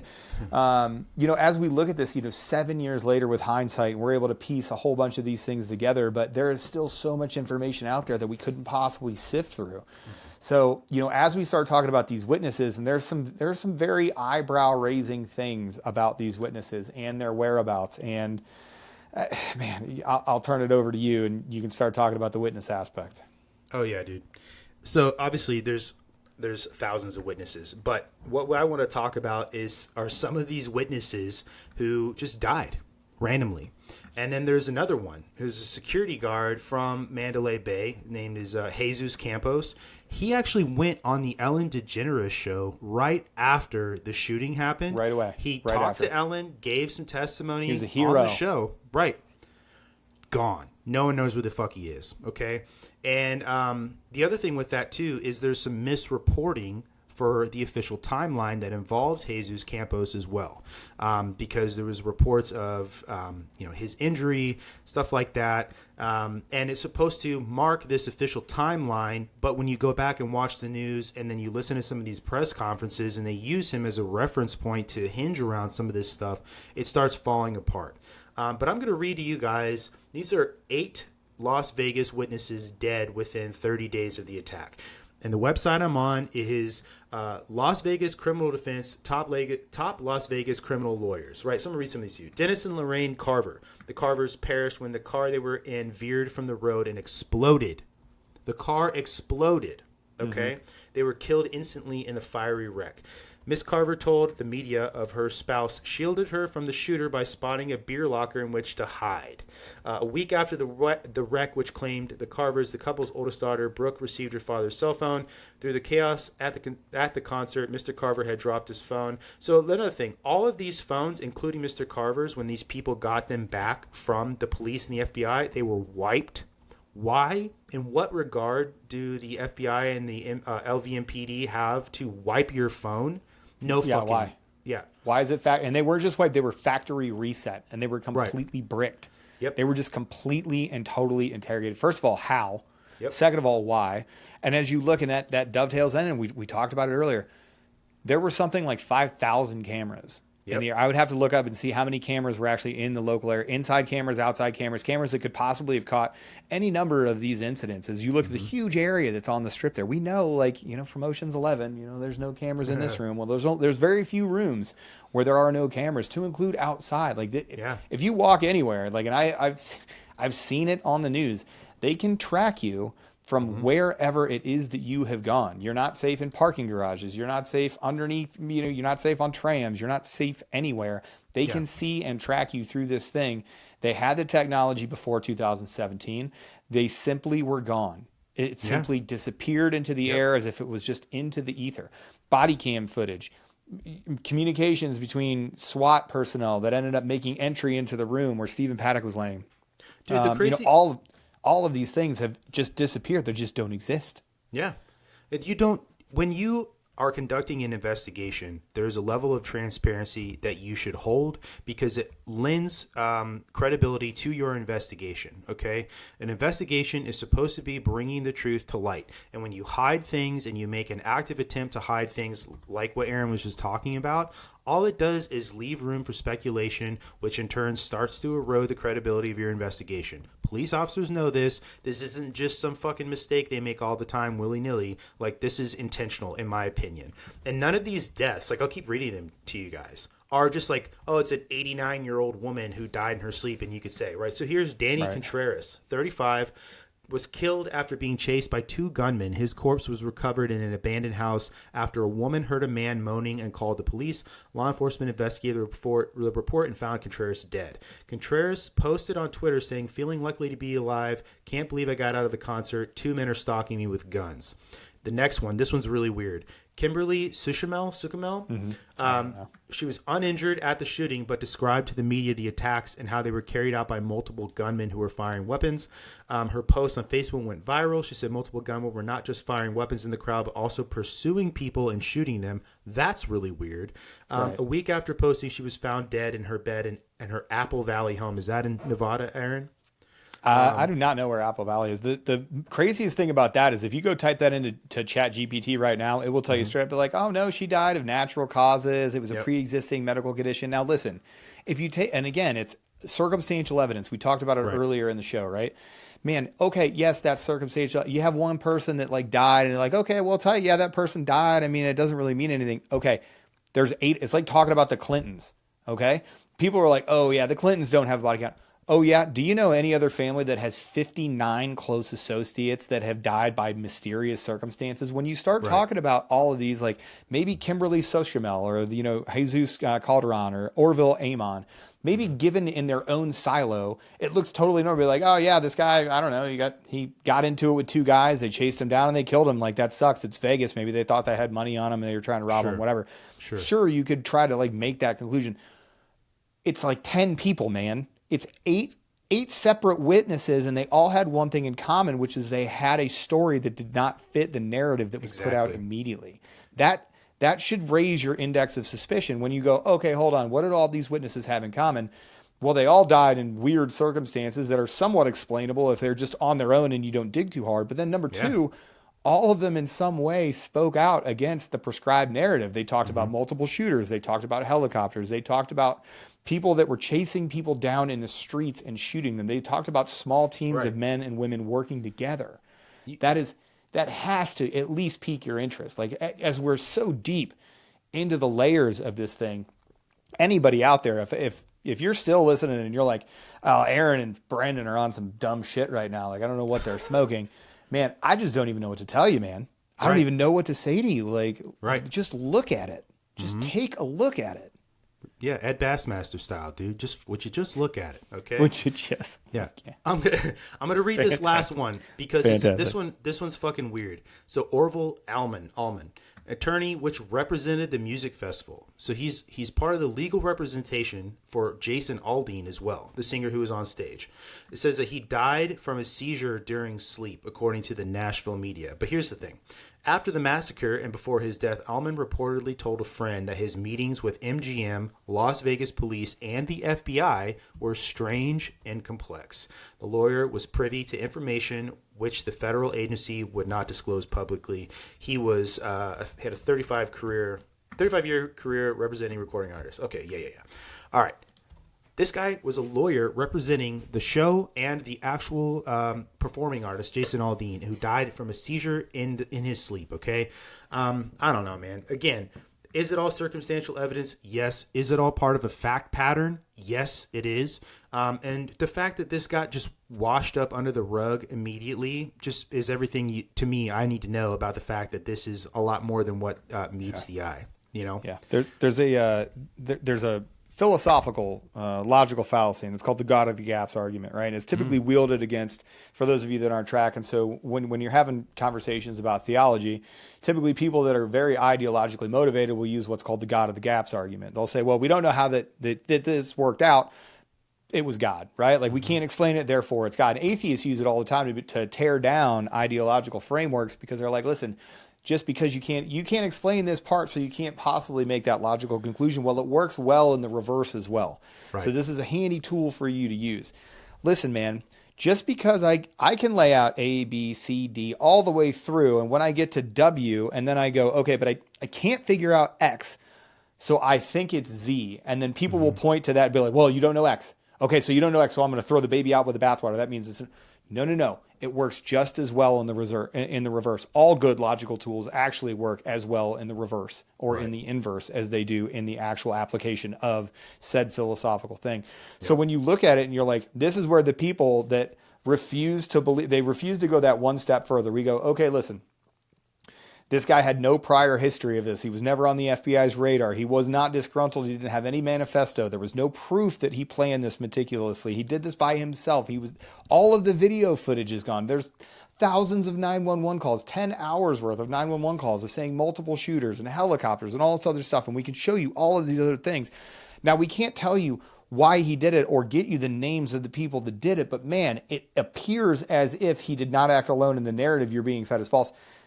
If you can't get to that conclusion because you can't figure out every single part of this, I don't know what to tell you, man. Right. Maybe you're listening to the wrong fucking podcast. Because I'll tell you what, man, every time that I look at this and the more research that I did and the more show prep that I did for this, I don't know how you can believe the narrative. I don't know how you can believe the official narrative. And the FBI doubled down on that and came out and made up in whole cloth, just out of nowhere. They made up in whole cloth that Stephen Paddock may have been angry at the way that he was treated, and that led to him acting in such a way. There is no lead up to that. There is no presupposition that would lead you to believe that. There is no evidence of that. His brother, his family, at the time and context when his brother is another crazy. So are you going to talk about his brother and the stuff that happened with him too? No, I don't have any of that on my notes. Go off. Oh, brother. Okay, so hold on. Let me find this, and then I'll bring it up. So his brother. So years later, there's still no motivation Most confusing is the day after his brother had numerous press interviews where he claimed that it made no sense. He went on and claimed no sense. He was arrested for possessing several hundred terabytes of child porn on a 20-year-old computer running Windows 95. That's right. Yeah. Photos taken by the FBI. So he comes out and he says, listen, this is not my brother. This is not the narrative, whatever. Magically, with no prior arrest record. Again, and by the way, they're both sons of a bank robber that escaped jail in 1960. So I got it. Like, it's a criminal family. Like, you can say whatever it is that you want. There were some very nefarious contacts and connections between the CIA and a plane that Stephen Paddock had may or may not owned. And there's a whole understory with that. But you know, the fact that his brother comes out and goes, man, this doesn't make any sense. This isn't like him. None of that makes sense. Now the FBI is like, oh, yeah, let me see that 20-year-old computer running Windows 95 with terabytes of child porn. How? It's a Windows 95 computer. How? How'd you get CP on there? Right. You're running Windows Terabytes 95. It's 2017. How? Bro, how did that 95 OS even have the capacity to hold anything in the terabyte format? You couldn't get a gig. It was 256. You couldn't get anything on there. Like, I grew up at the time of Windows 95. Like, I was in my teens. Like, I was doing schoolwork as the computer evolved. That's how old I am. I'm dating myself, I know. But I went to high school. I started in 1994. So we were just doing, like, I remember in grade school, literally playing the first iteration of Oregon Trail. Like, that is where I am in my grow up. Like, I was there when it was released. I played, like, died of a bump stock. Right. That's funny. That's funny shit. But, man. Yeah. You have died as a bump stock. You were unable to ford the Las Vegas river, and you have died of a bump stock. Exactly. Shit. You died of lead poisoning. Shit. There you go. High velocity lead. Damn. But yeah, like, and again, it's just another thing. You're like, oh, isn't that convenient? So you're telling me that you're able to find child porn on this shooters and then immediately whisked away forever. I'll look him up, but is he still in jail? I don't even know. Let me look it up. You continue. You take us on to our next point. I'll look that up. Yeah, Jesus, a terabyte of anything is a fuckload. You know what I mean? Like to conceptualize that. But anyway, yeah. So, I want to get into some of these lines that start to converge here, and some of this shit. There's some weird coincidences with a lot of these people that are involved here. First off, when you were talking, I wanted to say too that Stephen, like we said at the beginning, sent his fucking wife on a trip alone to the Philippines. Okay, that's just really, really weird. Okay, to me that either says that you're gonna fucking die, or you're about to go do some illegal ass shit and you don't want your wife around for it. And maybe you got two hot Latinas waiting for you at the poker table. You don't want your I'm just saying, man. You don't. Maybe he wasn't that stupid. I may be dead, but I'm not dumb. You know what I mean? Is that right? So, you're right.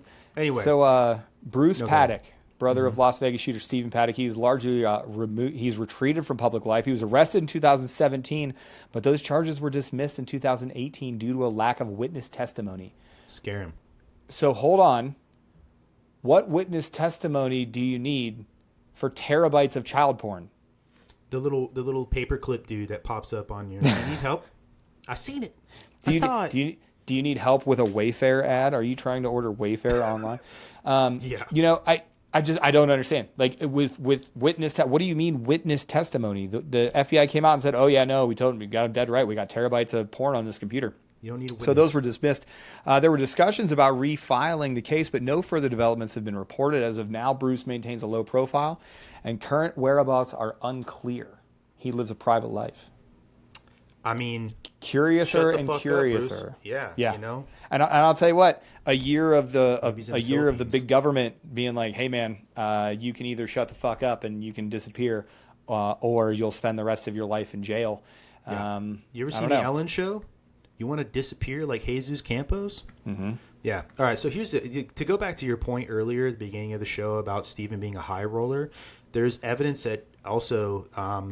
This is just his girlfriend, Mary Lou Danley, not his wife, but he wired her $100,000, bro. He wired her $100,000 to buy a house for her family in the Philippines. So obviously this dude's fucking rolling in it. Stephen had been to the Philippines multiple times, with Mary Lou, and but it's weird that he sends her there alone and then goes to downtown to go fucking shoot up people and do some gambling with a couple of hot Latinas. Part of the investigation to like the whole arms trafficking thing, which is kind of one of the theories, is that he may have been doing this in the Philippines and that's why he was traveling there. Although obviously the FBI in their investigation says that there is no connection, but that is one of the conspiracy theories. Just going to throw it out there. But there is enough evidence in other places without just sticking to conspiracy theories that are weird and things that we should talk about, right? So let's get to some of the people that are involved in this. John Pelletier, Here we go. okay, was one of these this guys. fucking guy. Right? God, I hate this fucking dude. John Pelletier, I hope you're listening right now, and I hope you're getting into a car accident that's giving you AIDS and fucking herpes, you fucking piece of shit. That's right. Yeah, dude, so here's the weird thing. I'm just going to say it up front. Bluff. Bottom line up front. John Pelletier was a captain in charge of Las Vegas Metro PD area, Convention Center area. They're one of 10 area commands throughout Las Vegas, okay? John Pelletier is also the chief of police in Maui, where the Lahaina fires, which we all remember, had happened, okay? Is that a weird coincidence? Is it more than that? I don't know, but we're going to talk about it, Anyway, there's another person who was there with Pelletier. His name is Charles Hank III, who was, assistant sheriff of the Law Enforcement Administration and Detention Group at the time of the shooting. He was handpicked as well by Pelletier to go to Hawaii with him to be the assistant chief of police in Maui. And then Hank, it says here, retired 10 months into his dream job there on the island, apparently, after 10 months for quote-unquote personal reasons, amid accusations of divisiveness and favoritism. If you look him up, you'll also find that he faced allegations of domestic violence when he still worked at Las Vegas PD, but there was the internal investigation, and the external investigation didn't find anything. Surprise, surprise, senior leader at LVMPD, not guilty. But anyway, okay, so Pelletier was in charge. He was the captain. He was the incident commander for what happened there in Las Vegas. What that means is Mr. Pelletier was in charge of that area. And then all of the influx of emergency response vehicles, all of the cordoning, all of the response from SWAT, any of these teams, John Pelletier was a part of the decision-making process for these things and was more than likely a final decision maker for some of these things. And then obviously there's Joseph Lombardo as well, who is the actual police chief in Las Vegas at the time of the shooting. What's weird about this, right? So there's all these people that are involved. Let's go through the history of some of these people, or the futures of some of these people. We've already laid out for John Pelletier and Charles Hank III, but Joseph Lombardo would go on to run for governor of Nevada. He was endorsed by Donald Trump. Just want to say that he was, because if you look him up, you'll find that. But he was also the sheriff in Las Vegas, okay? He received donations from MGM, Boyd Gaming, and the Fertitta family, and also Robert Bigelow, which is interesting if you know anything about it. The Fertitta family, by the way, so you guys, if that rings any bells, they were the guys that sold the UFC for like $4 billion or whatever they sold it to Dana White. So the Fertitta brothers and Dana White, they were the ones that started MMA and UFC. Mm-hmm. That's right. Yep. And I looked them up. There's obviously, they're involved in all this gambling stuff in Vegas. So there's these accusations of organized crime, like mafia, all that kinds of stuff. But there's no actual evidence of it. But anyway, they paid him a lot of money. But again, Joseph Lombardo also, let me find this here. So the 2014 Bundy Ranch standoff. Aaron, I know you remember that. I do, yeah. BLM land, Bundy's. I mean, long story short, Bureau of Land Management and the Bundys. Basically, it was like I can't remember, what was the really famous one where the government ended up backing down and they never went on there because they were like, hey, if you come here, we're going to kill you. And they were just like, whatever. That's what happened at the Bundy Ranch. I think that might have been. It was the same story. I thought there was a more famous one, and I'll look it up here. But basically, the Bundys were like, fuck you, this is my land, I'm not doing shit. And the government was like, well, we're going to come get it. And he was like, stack up or shut the fuck up. Yeah. And then the government never did. He was just like, okay, well, we don't want to pay the cost to do this. But the Bundy Ranch standoff was a big deal out here for a long time. Yeah, absolutely. What year was that? Was that 2012? No, 2014. It was over grazing rights for the Bundy Ranch cattle. For cattle. Yeah, I was actually still living here. So it happened Okay. while we were here. Yeah, it was so I lived here the first time 2000, like early 2012, late 2011 to 2015. So that was all going on here while I was here. So we were trying, I mean, that was a local news story. Like, it was a big deal. It was a national news story for sure. Yeah. Oh, yeah. And this is one of those situations where armed American citizens, your Second Amendment rights, stood up against the man, and the man backed down. And then Joseph Lombardo was a part of that decision to de-escalate, essentially, and not enforce the law, technically, right, with Clive and Bundy and the people that were out there, his supporters with him. So he was involved in this. He was involved in what went on that day of the shooting. He eventually became the governor of Nevada. Okay, so I'm gonna go through some of these issues with Joseph Lombardo. Okay, go ahead, Aaron. I found it. So John Joe Gray, it was the longest running law enforcement standoff in American history. It was basically 15 years. And it was sort of the same thing. Like, the United States government was just like, hey, we want you to give up your guns and come out and do whatever. And John Joe Gray was like, you can go fuck yourself. I'm an American citizen if you come on my land. And he was booby trapped. He had shit everywhere. And after 15 years, finally the federal government was like, we're just going to drop the charges. And he was like, well, yeah, I was never going to listen to you anyway. But John Joe Gray was the longest standoff in U.S. American history. And they compared the Bundy standoff, because Bundy, I think at the very opening of the whole thing, he was like, listen, you want to go the way of John Joe Gray, I'll do it. I think that was the initial quote that started like getting national attention, is he was like, if you want to make this a standoff, to that effect, I will. So that was the Bundy standoff, but proceed. Yeah. There you go. Yeah, no, I love hearing stuff like that. Anyway. It was peaking I had just read about it the other day. I just went back as on the anniversary of Ruby Ridge. I was deep diving into American citizens telling tyrannical government to go pack sand, and John Joe Gray popped up. So it was a good one. That's awesome. So obviously, I want to paint the incompetence that's going on here. Okay, and we're talking about all of this shit. Hanlon's razor says, never attribute to malice what you can attribute to incompetence, right? And Love we do Hanlon's operate razor. with that in mind around here, but I'm going to read you some of these things, okay? These are timeline issues with Joseph Lombardo's story and the things that he told the news media. One of the main points of contention was the evolving and sometimes contradictory timeline of the shooting and the days following the attack. There were inconsistencies regarding when and how hotel security, police, and other officials responded. Initially, authorities reported that hotel security guard Jesus Campos, one we were talking about before, was shot after Stephen Paddock opened fire on the concert crowd. But this timeline was later revised, stating that Campos was shot 6 minutes before the mass shooting started. How do you fuck that up? How do you, dude? I'm telling you, it's, again, like this, the whole thing. It's the whole thing. Yep. The whole, and when we're going to talk about it, we have pictures and the description of, the actual body of what it looked like inside of that room. Man, this is another thing. They're like, they needed a hero. Yeah. They needed somebody to immediately shove out to the mainstream media and be like, 86th him. here's your hero, shooter's dead, Bob's your uncle, this is terrible, we're out. And then he went on Ellen and fucked it up. So Joseph Lombardo, obviously, as well. That dude is so ugly. There, you can pull up a picture of him. But reporters and No, victims, I was talking about Ellen. That dude is fucking hideous. Dude, terrible. he is. That's right. Terrible to work for too, I guess. Yeah, I heard. Freaking very toxic, which is funny because she's built like a 75-year-old woman. Like, I could choke slam her through a table. Like, imagine being bullied by some Ellen. fucking dork. Like, get out of here. It's all the beta males that work for Ellen, I guess. That's what it is. That's the new Democratic Party, baby. It Doug is. Emhoff and Tim Walz. Those are supposed to be what real American men. Well, I'll tell you what, I wouldn't do that around Doug Emhoff. That dude will smack a bitch. Apparently, yeah. Allegedly. He gets down that like dude that. will smack a bitch. And fuck your nanny. So Yeah, he was. I heard he's Native American. His tribe was Clackahoe. Oh, okay. A little different than Slapaho. That's a good one, Yeah, you know? smack a bitch. He was a chief smack a bitch from the tribe Clackahoe. Must have been warring tribes. Jesus. So yeah, he blocked all kinds of shit. Requests in court for privacy of victims. He violated the privacy of several victims. There were lawsuits filed against him from media organizations because they wouldn't release the body cam footage. They wouldn't release the 911 calls. By the way, this is why all this shit is on YouTube, because there were lawsuits against him. They resisted the release. In 2018, eventually a judge ordered the Las Vegas Metro Police Department to release all this shit. And then, like I said, he was involved in the Clive and Bundy thing. There's something I want to point out here, okay?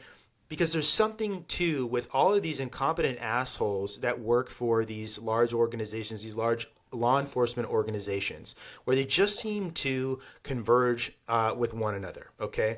At Ruby Ridge, some of the ATF officers that were there were also in Waco, Texas, with the whole David Koresh, Branch Davidian, that big fire that killed a bunch of people, and then they were also the current ATF director. He took a picture in front of burning women and kids. Yep. With his little fucking rifle, that piece of shit, and he was involved in Waco, Ruby Ridge, and then had a hand in this.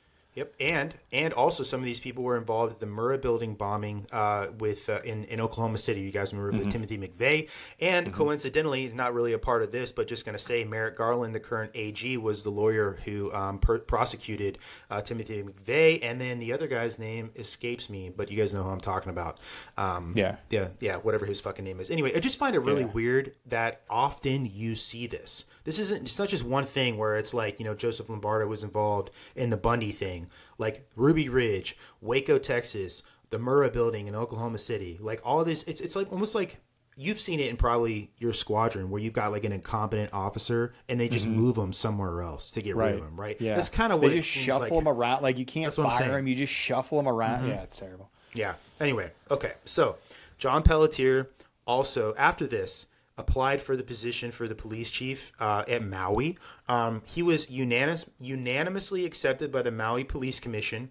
And I think it's just so funny that part of during his interview, this is literally in the Maui Sun newspaper that says that his incident command record there in Las Vegas was part of the reason why he was hired there in Maui. Makes no fucking sense. Which is the most ridiculous. His record overseeing the largest mass shooting in American history where no motive to this day exists, no accountability has ever happened, nothing. You're telling me that record gets you hired, and then he oversees probably, one of the largest in the Lahaina fire. We had to dig deep on the Lahaina fire as well because that thing is fucking crazy. Like you start looking at that and it's the same sort of thing. Like, man, you better not have a blue roof or else you're in some trouble. Says Joe Biden. Don't look at me. Joe Biden said that. He did. Joe Biden said the houses with blue roofs look fine. I didn't say that. Joe Biden said that. It's on video. Don't fucking talk to me about it. Yep. He was also endorsed by Michael Victorino, who is the mayor of Maui. I just find it really odd that one of Victorino's primary campaign donors was Alexander and Baldwin, which is a major land development company in Hawaii, specifically there in Maui. And this guy also, the A&B, Alexander Baldwin, they made donations to Josh Green as well, who was the governor of Hawaii during the Lahaina fires. And Josh Green got a lot of flack about not protecting all of that land, that private land that people owned, and all these real estate investors came in and started taking from him. Anyway, so there's that. He became the police chief there in Maui, and then Joseph Lombardo eventually became the governor of Nevada. Really, really strange. Probably one of the You can't say Nevada though. You have to say Nevada. Is it Nevada? Yeah, man. And people will fucking get so pissed at you. They'll be like, "It's not Nevada. What is that? Like, where are you from? It's Nevada." Man. Okay. Fine. That'll work. Yeah, there we go. Yeah, cool. I don't even know. I flew through the airport one time. That's true. You flew through McCarran, not Harry Reid. You're right. Yeah. I didn't see anybody. No shooters. Just a lot of desperate people at the coin machine. The slots. Trying to make it big on your way out. I got 30 minutes. I'll fucking wind up in debt. Let's do this. Yeah. No, so one of those fucking gross fucking things ever was that MGM actually sued some of the victims that were involved in this shooting, which I think is fucking terrible. But the lawyer who initially was a part of this, his name is Robert Eglett. He represented over 2,500 claimants. And then he made $100 million in lawyers' fees representing these guys. At first, and I could show the video, but you can go find it for yourself. Robert Eglett first called what happened and what MGM was doing to these people reprehensible. And then a couple months later, he's on video saying they made him the most loyal customer that they will ever have, and that it is one of the best. I think he's one of the best examples of corporate citizenship in American history. I don't know, man. When you're sued for $800 million and $750 million of it is going to get covered by your insurance, so you're only putting MGM out by $50 million. That's a weekend. When it could have been billions, absolutely. It's just going to say, dude, think about what the money they fucking make, right? And then the other thing too, right? Jennifer Togliatti was a retired judge who was put in charge of mediating these law proceedings. Okay, her dad is somebody named George Togliatti. Let's talk about him real quick. Let me find my notes. This is some really weird conflicts of interest here. Jennifer Togliatti's father is George Togliatti, who served as the vice president of security, surveillance, and safety at Mandalay Bay Resort and Casino when the shooting happened.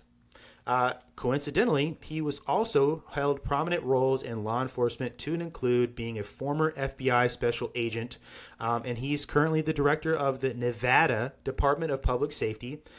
He served as an FBI agent under Gerald Ford, Jimmy Carter, and Ronald Reagan. I got some of his background. Served in multiple high-profile LE operations. His primary focus was organized crime and counterterrorism. Anyway, very weird.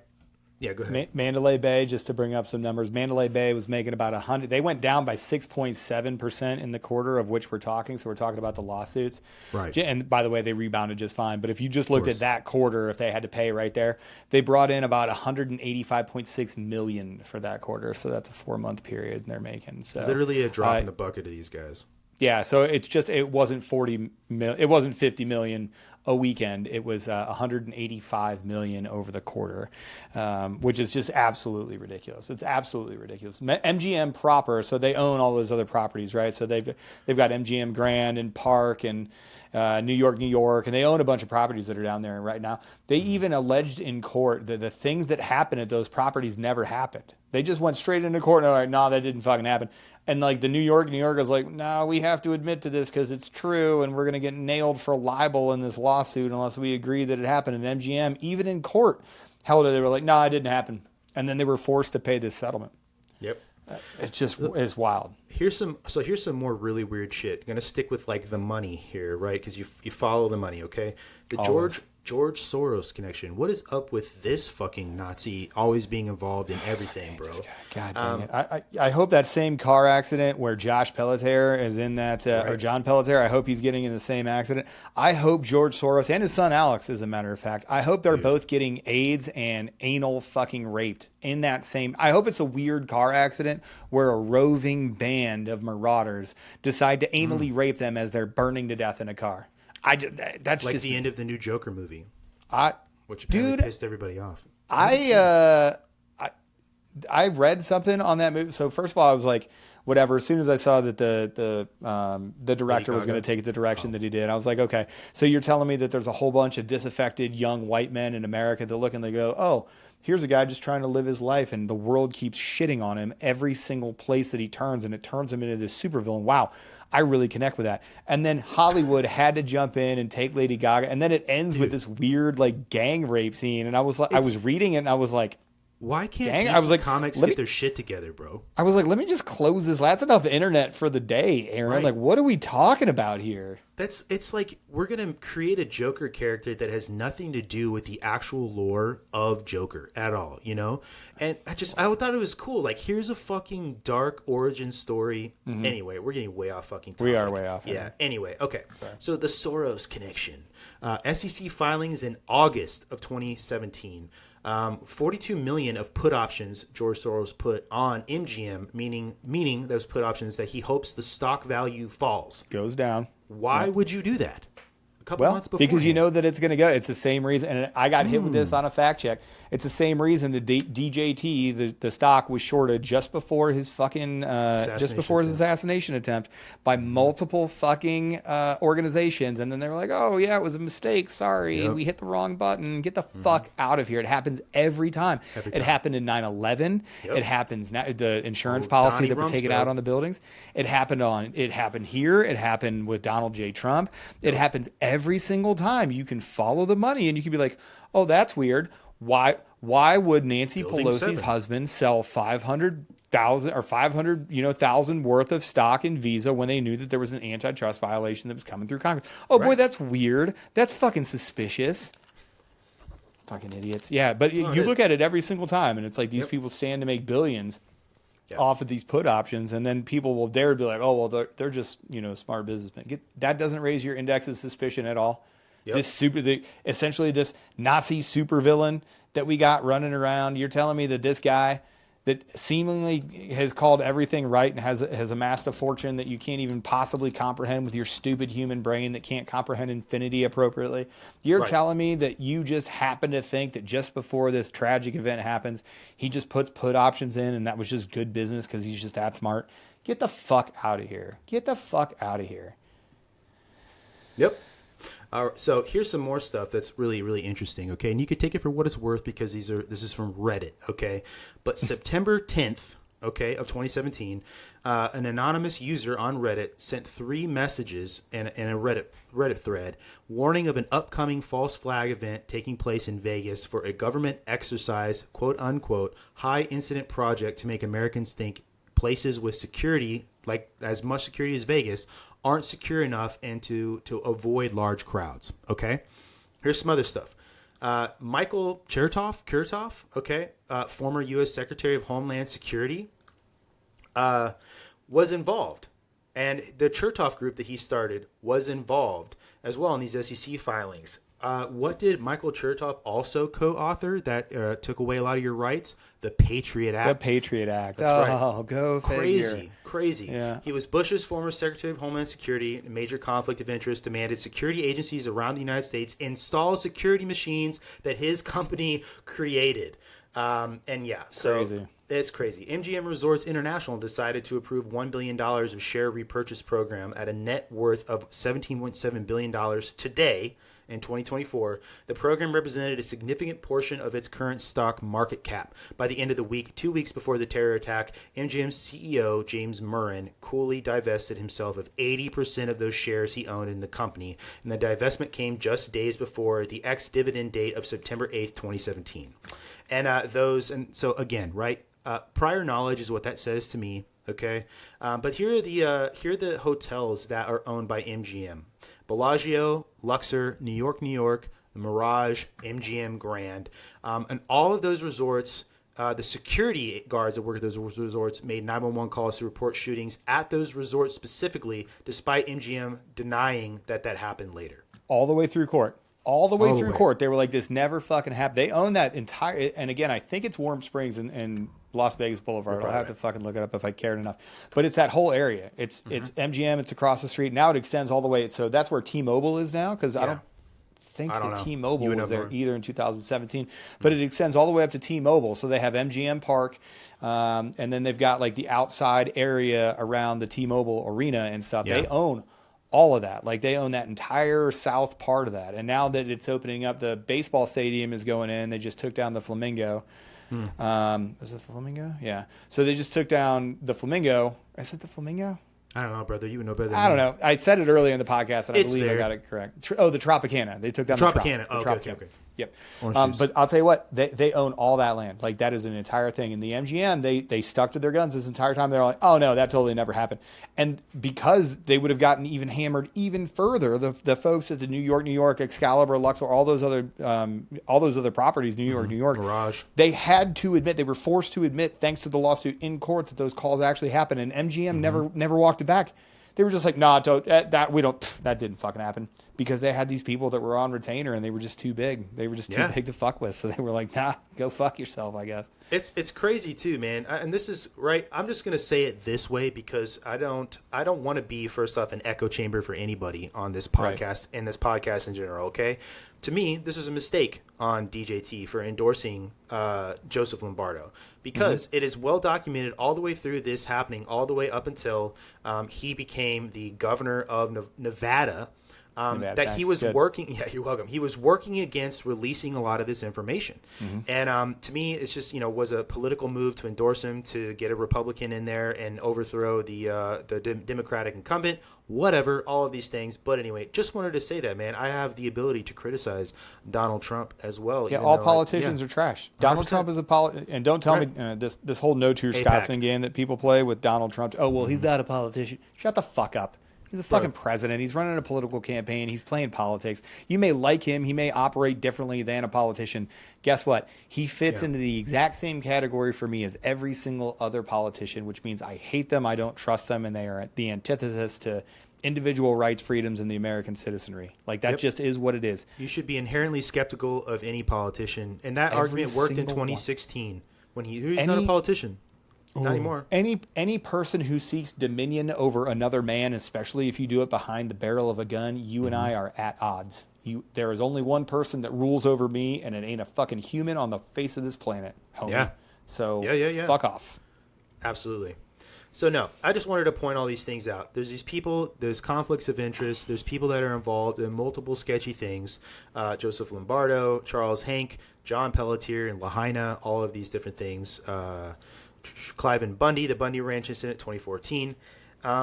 That's kind of it, man. Other than let's talk about like the why this happened. Well, and I do want to hit like there's a couple of things in the room that don't make any sense that I just want to talk about. So the physical presentation of the room, of the room, and I can tell you from firsthand experience, I'm not going to put any names out there. I'm not going to talk about any organization. I knew the people, and not like knew. I wonder if I can even say how I knew them. I will tell you, I spent 1 to 2 hours with them 4 to 5 times a week. I knew these people intimately. I went to their house. I know the people that entered into that room. I know there's a very famous. I actually won't tell that story because I'll protect their identity. That would burn them, and I won't do that. I know the people that went in that room directly. The quotes about the room were that Stephen Paddock had a single clean bullet wound to his head. It looked like bright red new blood on top of an old blood stain. So let me take you back to 3:45 on the day of the event, because the narrative here is that he committed suicide before anybody got in the room. There were about 50 shell casings that were on the floor. I'm going to pull up the one picture that I wanted to pull up here. Okay. I'm going to bring it here. So the one picture that we do see here just doesn't make any sense. Okay, so basically what I'm going to do here is I'm going to bring up this picture. I'm going to go like this. I'm figuring this out because I was smart enough to do it earlier. And then I go like this. You can do it. You can do it. You can do it. Yeah. So as I bring this up here. So I'm going to share my screen now that I've got this loaded up. So here is a very, very good question. So what we see here, these are Stephen Paddock's feet. This is a weapon on a bipod that is facing at this chair, right? How is it that he fell under his rifle without moving this rifle? Right. How is it that he shot himself in his head and then was able to not move this rifle? Here we see another example of this is the PMag. You can see by this window right here. This is a plastic mag. This is a scoped rifle.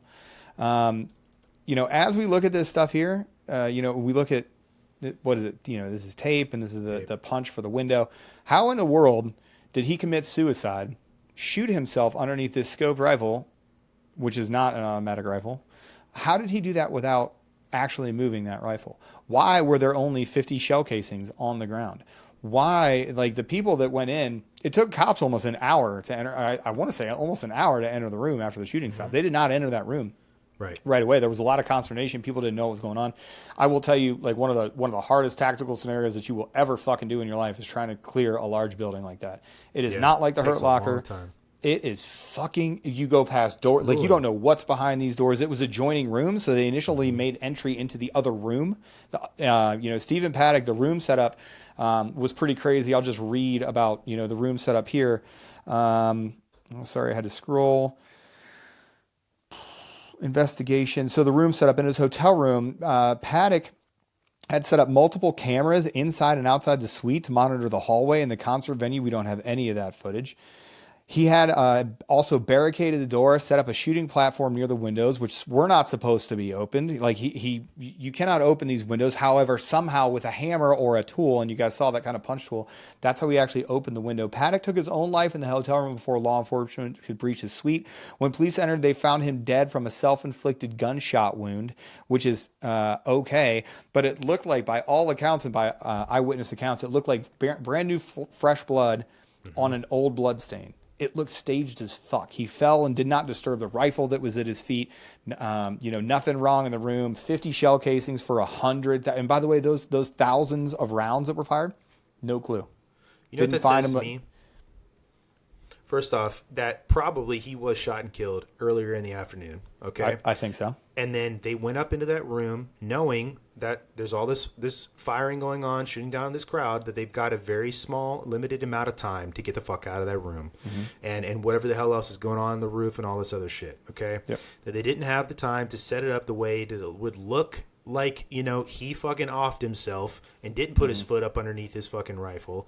And it just was a fucking shit show because something didn't go the way it was supposed to fucking go. Whatever that is, whatever that happened, you know. But nah, man, none of it makes any fucking sense, bro. And it is very obvious that, I mean, and listen, I have seen blood on the ground, on people, you know, that's from a long time ago or is fresh. Car accidents, you know, people dying in their homes, suicide, stuff like that, right? And it's very obvious that there's coagulated blood that's been soaked up into the carpet on the ground, and then there's fresh blood coming out of his wherever the fuck it's coming out of, right? And by the way, when you get shot in the head, you don't bleed that much. Like it's not a thing. Like if you cap yourself where he got shot, like there's going to be some oozing, and it's not like catching an arterial bleed. It is not like that at all. When shooting yourself in the head essentially stops all of the thing that happens, especially like stabbings, right? Stabbings are very, very bloody. It's because the pump is still working. When you cap yourself in your head and it shuts everything off and you rip through everything stops working. There's no more pumping. There's no more happening. Like you are a stagnant thing. So if you're not physically draining out of some sort of big enough hole in order for you to do it, it doesn't really happen like that. It looks gross and it looks weird, but there's not really like that blood there. It's hard to explain to somebody that's never seen it, but that's not a wound that bleeds a lot. It's just not a thing. And the way he shot himself and the way that he was laying, there's no reason to have a huge old dried blood stain and then fresh red blood pumping out of what appeared to be a body that had been dead for at least a little bit. Right. Well, anyway, but I wanted to hit the room stuff too because it kind of like caps off the end. Like 50 shell casings in the room, and nothing made sense about the setup. Nothing made sense about how he accessed the window. Nothing made sense about the weapons. All of that stuff. It was just yet another thing that everybody was like, "Well, we got him. Put the security guy on Ellen." Well, dude, and then to your point, right? When people die and their heart isn't pumping their blood, when you're laying on the ground, all of that blood just goes where gravity is telling it to go. It starts pulling wherever. Yeah. Go ahead. What's it called? I don't know what it's called. It's called dependent lividity. Dependent lividity. I've just seen it. I didn't know it had a name like that. But no. Yeah, your blood will pool. So you can tell how somebody was laying. Right. Like once you're dead, like because it stops. You can actually see like if they were laying on their side, or if they're laying on their front, or laying on their back. And there'll be discoloration on that part of their body. You know what I mean? It could be the whole half of their body, or where the fuck it is.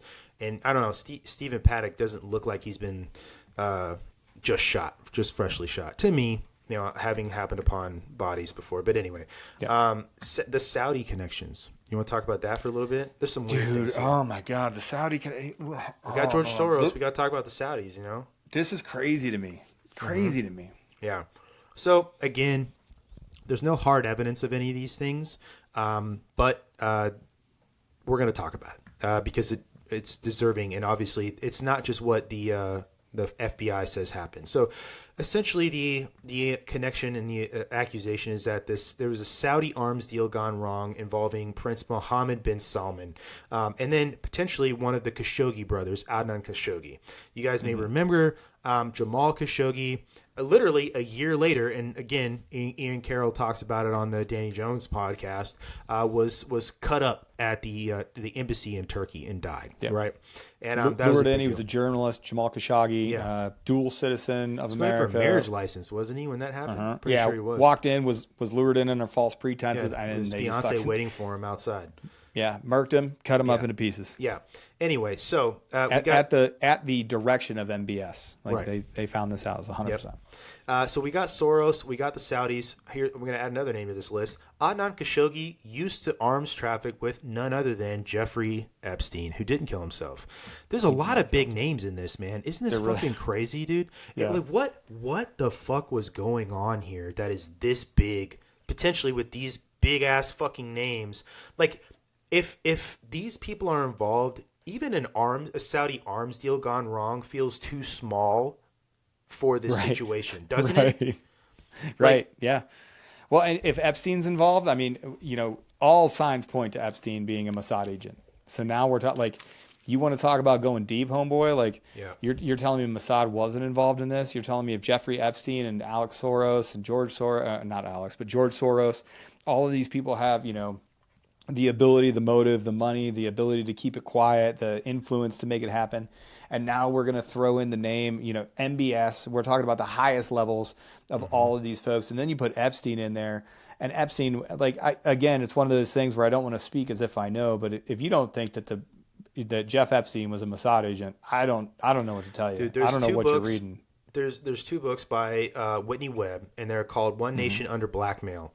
And there's volume 1 and volume 2. They outline a lot of this stuff. It's essentially about how Epstein became the person he is, and all of what he did. Diddy became the person he did too. Exactly. Diddy took a playbook. Diddy took the same playbook that we are watching it. It's repeating itself in real time. Yep. So you're telling me there's cameras all over the house, and you use blackmail and sexual escapades along with drugs in order to blackmail people to achieve power that you've never done before. Where do you think Diddy learned that? Where do you think Diddy learned it? He didn't come up with it on his Epstein. own. Yep.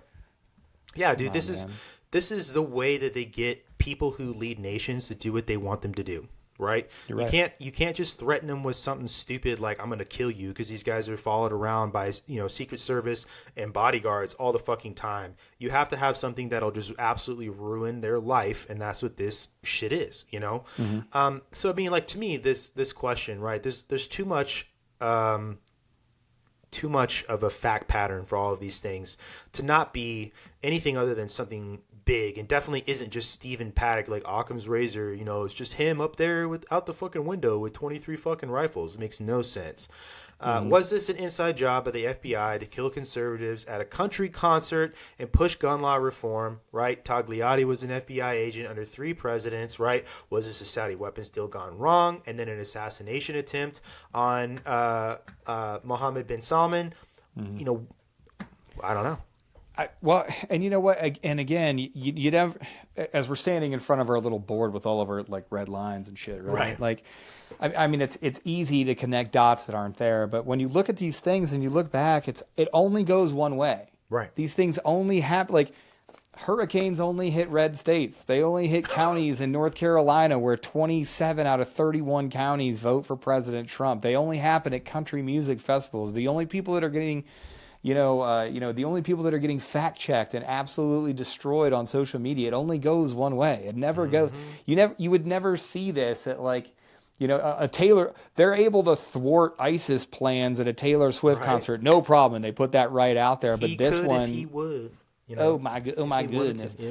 Shut the fuck up, T-Squeeze. But it only goes one way, so it's really hard when you, especially with the benefit of having the distance from this and then having the last 4 years of watching this stuff happen over and over and over and over again. Lawfare only goes one way. Yeah. These mass shootings, like the trans manifest, the shooting in Nashville, the last 6 mass shooters in America have been. We still don't have the Transifesto from Nashville. That was deemed too dangerous to put out, but they have no problem putting out Trump's second assassin, where he calls for. He basically put a bounty on Trump's head. A book. They have no problem putting that out there, but you can't dare to read the Trans Manifesto. You can't dare read, the manifesto from Uvalde. You can't dare, happen to know these things. It only goes one way. So when you put it in that context and then you look back, that's the thing that surprised me the most is like, well, I don't know, was this in a state that was, blue turning red? Was this a gun grab? Because the bump stock ban came out directly after this. Trump did it, by the way. 2019. Trump did the bump stock ban. He did. That was his thing.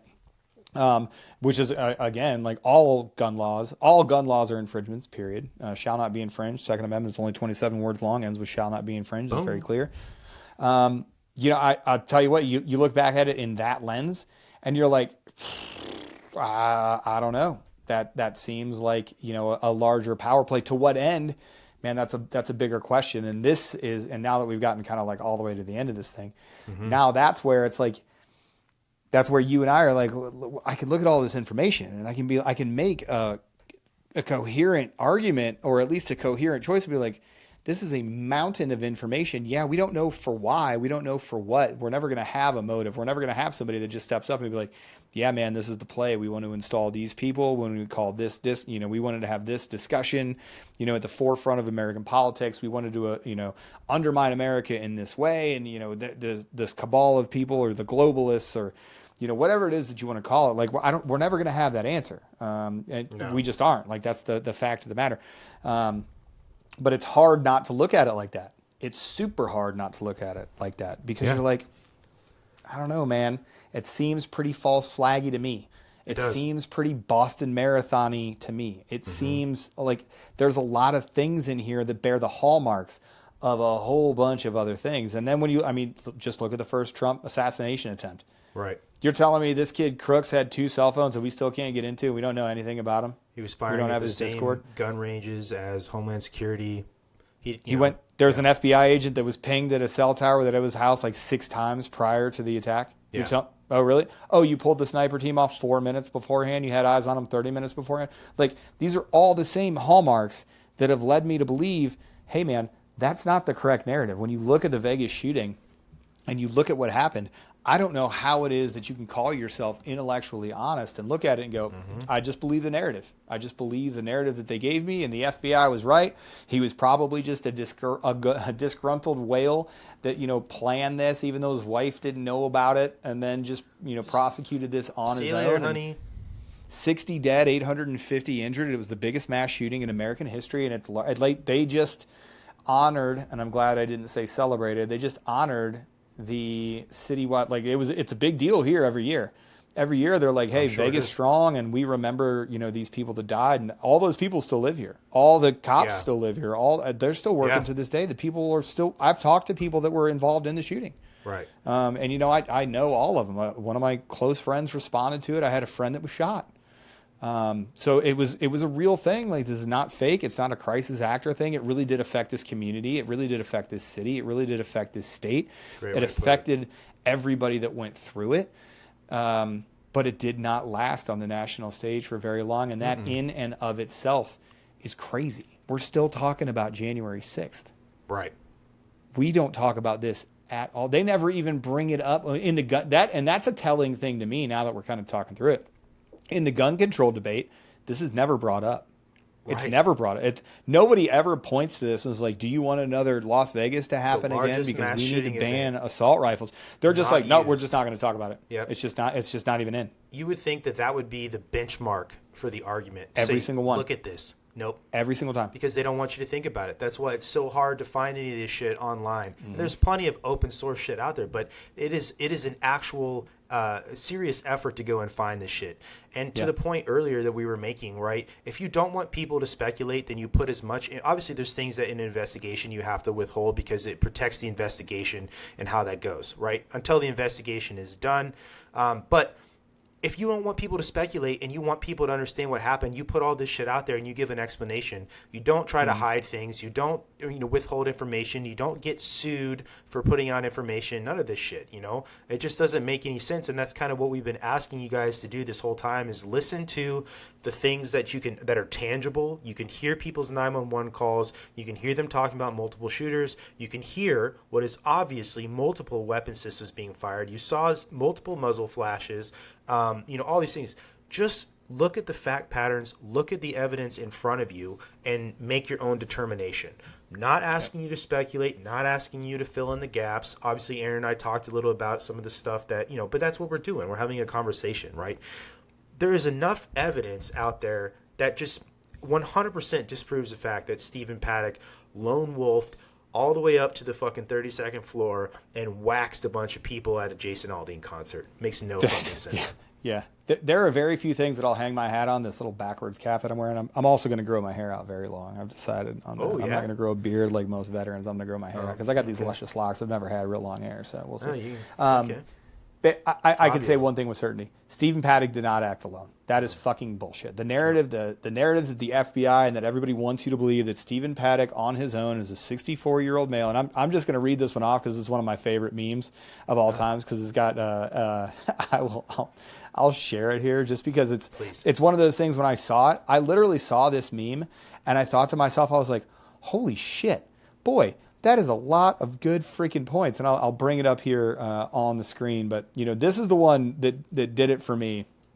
And when you said, hey, I want to talk about the Vegas shooting, I was like, fuck yeah, man, because this is the red pill for me. This is the one. So here we go. So during the Las Vegas shooting, Stephen Paddock supposedly expended 3,000 rounds of ammunition over the course of 10 minutes from 27 AR-15s with bump stocks, despite the fact that it would have required him to drop a gun after each 30-round magazine was empty, even though the videos from survivors show that it was a nonstop stream of ammunition with a firing rate much higher than a bump stock is capable of producing from multiple locations that appear to be M240 LMGs, light machine guns. More interesting is the fact that with all the evidence and photos of the hotel room he shot from only show 50 spent shells. Years later, we still have no motivation. There was strangely no follow-up on the biggest mass shooting in U.S. history. Most confusing is the day after his brother had numerous press interviews where he claimed it made no sense he was arrested for possessing several hundred terabytes of child porn on a 20-year-old computer running Windows 95, at least according to the photos by the FBI. Several hundred terabytes. My God. That was the red pill for me. And it's funny because it's got the joint on it, right? So like as you're smoking the joint, you're like, wait a fucking second. This doesn't fucking make any sense. Right. But man, when I saw that, I distinctly remember reading that because again, I have a connection to this. I moved back to Vegas because I love this town. I love Nevada. I love everything about here. Like I made the decision to retire here. Like I'm raising my family here, right? Yep. I could not in good conscience believe the narrative after looking into this for 2 seconds. I urge everybody out there that's listening to it right now, go do your own research, use all the links. Brandon's going to do a good job of putting everything in the show notes. We've talked about a whole bunch of stuff here. We're not telling you to believe anything. And I love that, Brandon, you're like, hey, I'm not trying to sway you one way or another. I'm just trying to be intellectually honest with you. The narrative that you were given, the thing that I just read to you, that's bullshit. That's bullshit. And if you can't suss that out now, if you can't look at that and go, that ain't right, man. We need to look deeper. Man, I got a bridge to sell you. Yeah. Dude, an hour's worth of research or just the open source stuff that you can find, you can disprove the narrative. Just go look at the map. Yep. Go look at the map. That is start clicking it. Joe, go start clicking around that map, dude. This is like the holy grail of this evidence. It really is. That's it. It's crazy, and really for real, like whoever this is, like you deserve a fucking cuddle from somebody because some sort. I'll cuddle them up. I'll kiss the homies goodnight. Absolutely, yeah, that's right. But just goes to show you, man, the government loves its patsies. Lee Harvey Oswald looked the camera in the face and said, "I'm a patsy." The Kennedy thing. It was all these people. That's what he was to me. Stephen Paddock was a patsy. Why is there 50 round casings on the ground? Because somebody was like, we got to leave some sort of evidence. Out the window real fast and sprinkle some crack on him, buddy. Let's get out of here. You know what I mean? Exactly. Oh, yep. Exactly, man. This N-word snuck in and put pictures of his family up everywhere. Sprinkle some crack on him, Johnson. We're out of here. Oh man, fuck yeah, great. But anyway, yeah, man. Total bullshit. Smells fucking weird. I don't like it. Don't believe it. And but anyway, that's pretty much it, guys. We appreciate you listening, Aaron. I'll let you the opportunity to plug yourself one more time, and then we'll get the flock out of here. Yeah, no, man, just go check me out over at Aaron Loves America. I'm doing this stuff as much as I possibly can. The War Room is growing up, so go over to War Room. If you search in YouTube War Room 2024, you can find the War Room podcast. I'm typically in the pop culture and political space over there, not so much conspiracy theories, but I dig deep with the I Came with Fire boys, and as soon as my schedule clears up, you'll see me again on Live Fire. So I love you, and Chris is on a little work trip right now, and Adam is doing the same thing, but there's big things brewing. I love the channel over at I Came with Fire, so make sure you're following the I Came with Fire podcast. I absolutely love it. And then, man, just think about stuff. Be an independent analyst. Approach things with a skeptical mind, and it's totally okay to be an independent analyst. And you're going to go against the grain, okay? You're gonna think things that other people don't think. You're going to put 2 and 2 together when people tell you it's 5 and it's 4. Just stand your ground. Be a good American citizen. Approach things with a skeptical mind. And if you got any questions, hit me up. We can go deep, homeboy. And Brandon, thanks for having me on. I really appreciate every single time that I come on here. Love the podcast. I've said it since a million years ago. I love this show. You guys are going to be huge, and it's fucking awesome. So thank you very much. And to everybody out there, thanks for listening. You guys are awesome, smartest, best listeners on the face of the planet. You guys are more informed than the American public writ large, and I commend you for it. So, man, just thanks, and I appreciate it. It was a great one. It was, man, and I got nothing better to say than what you just said, so we're going to get the fuck out of here. Out. Hell yeah, man. All right, everybody.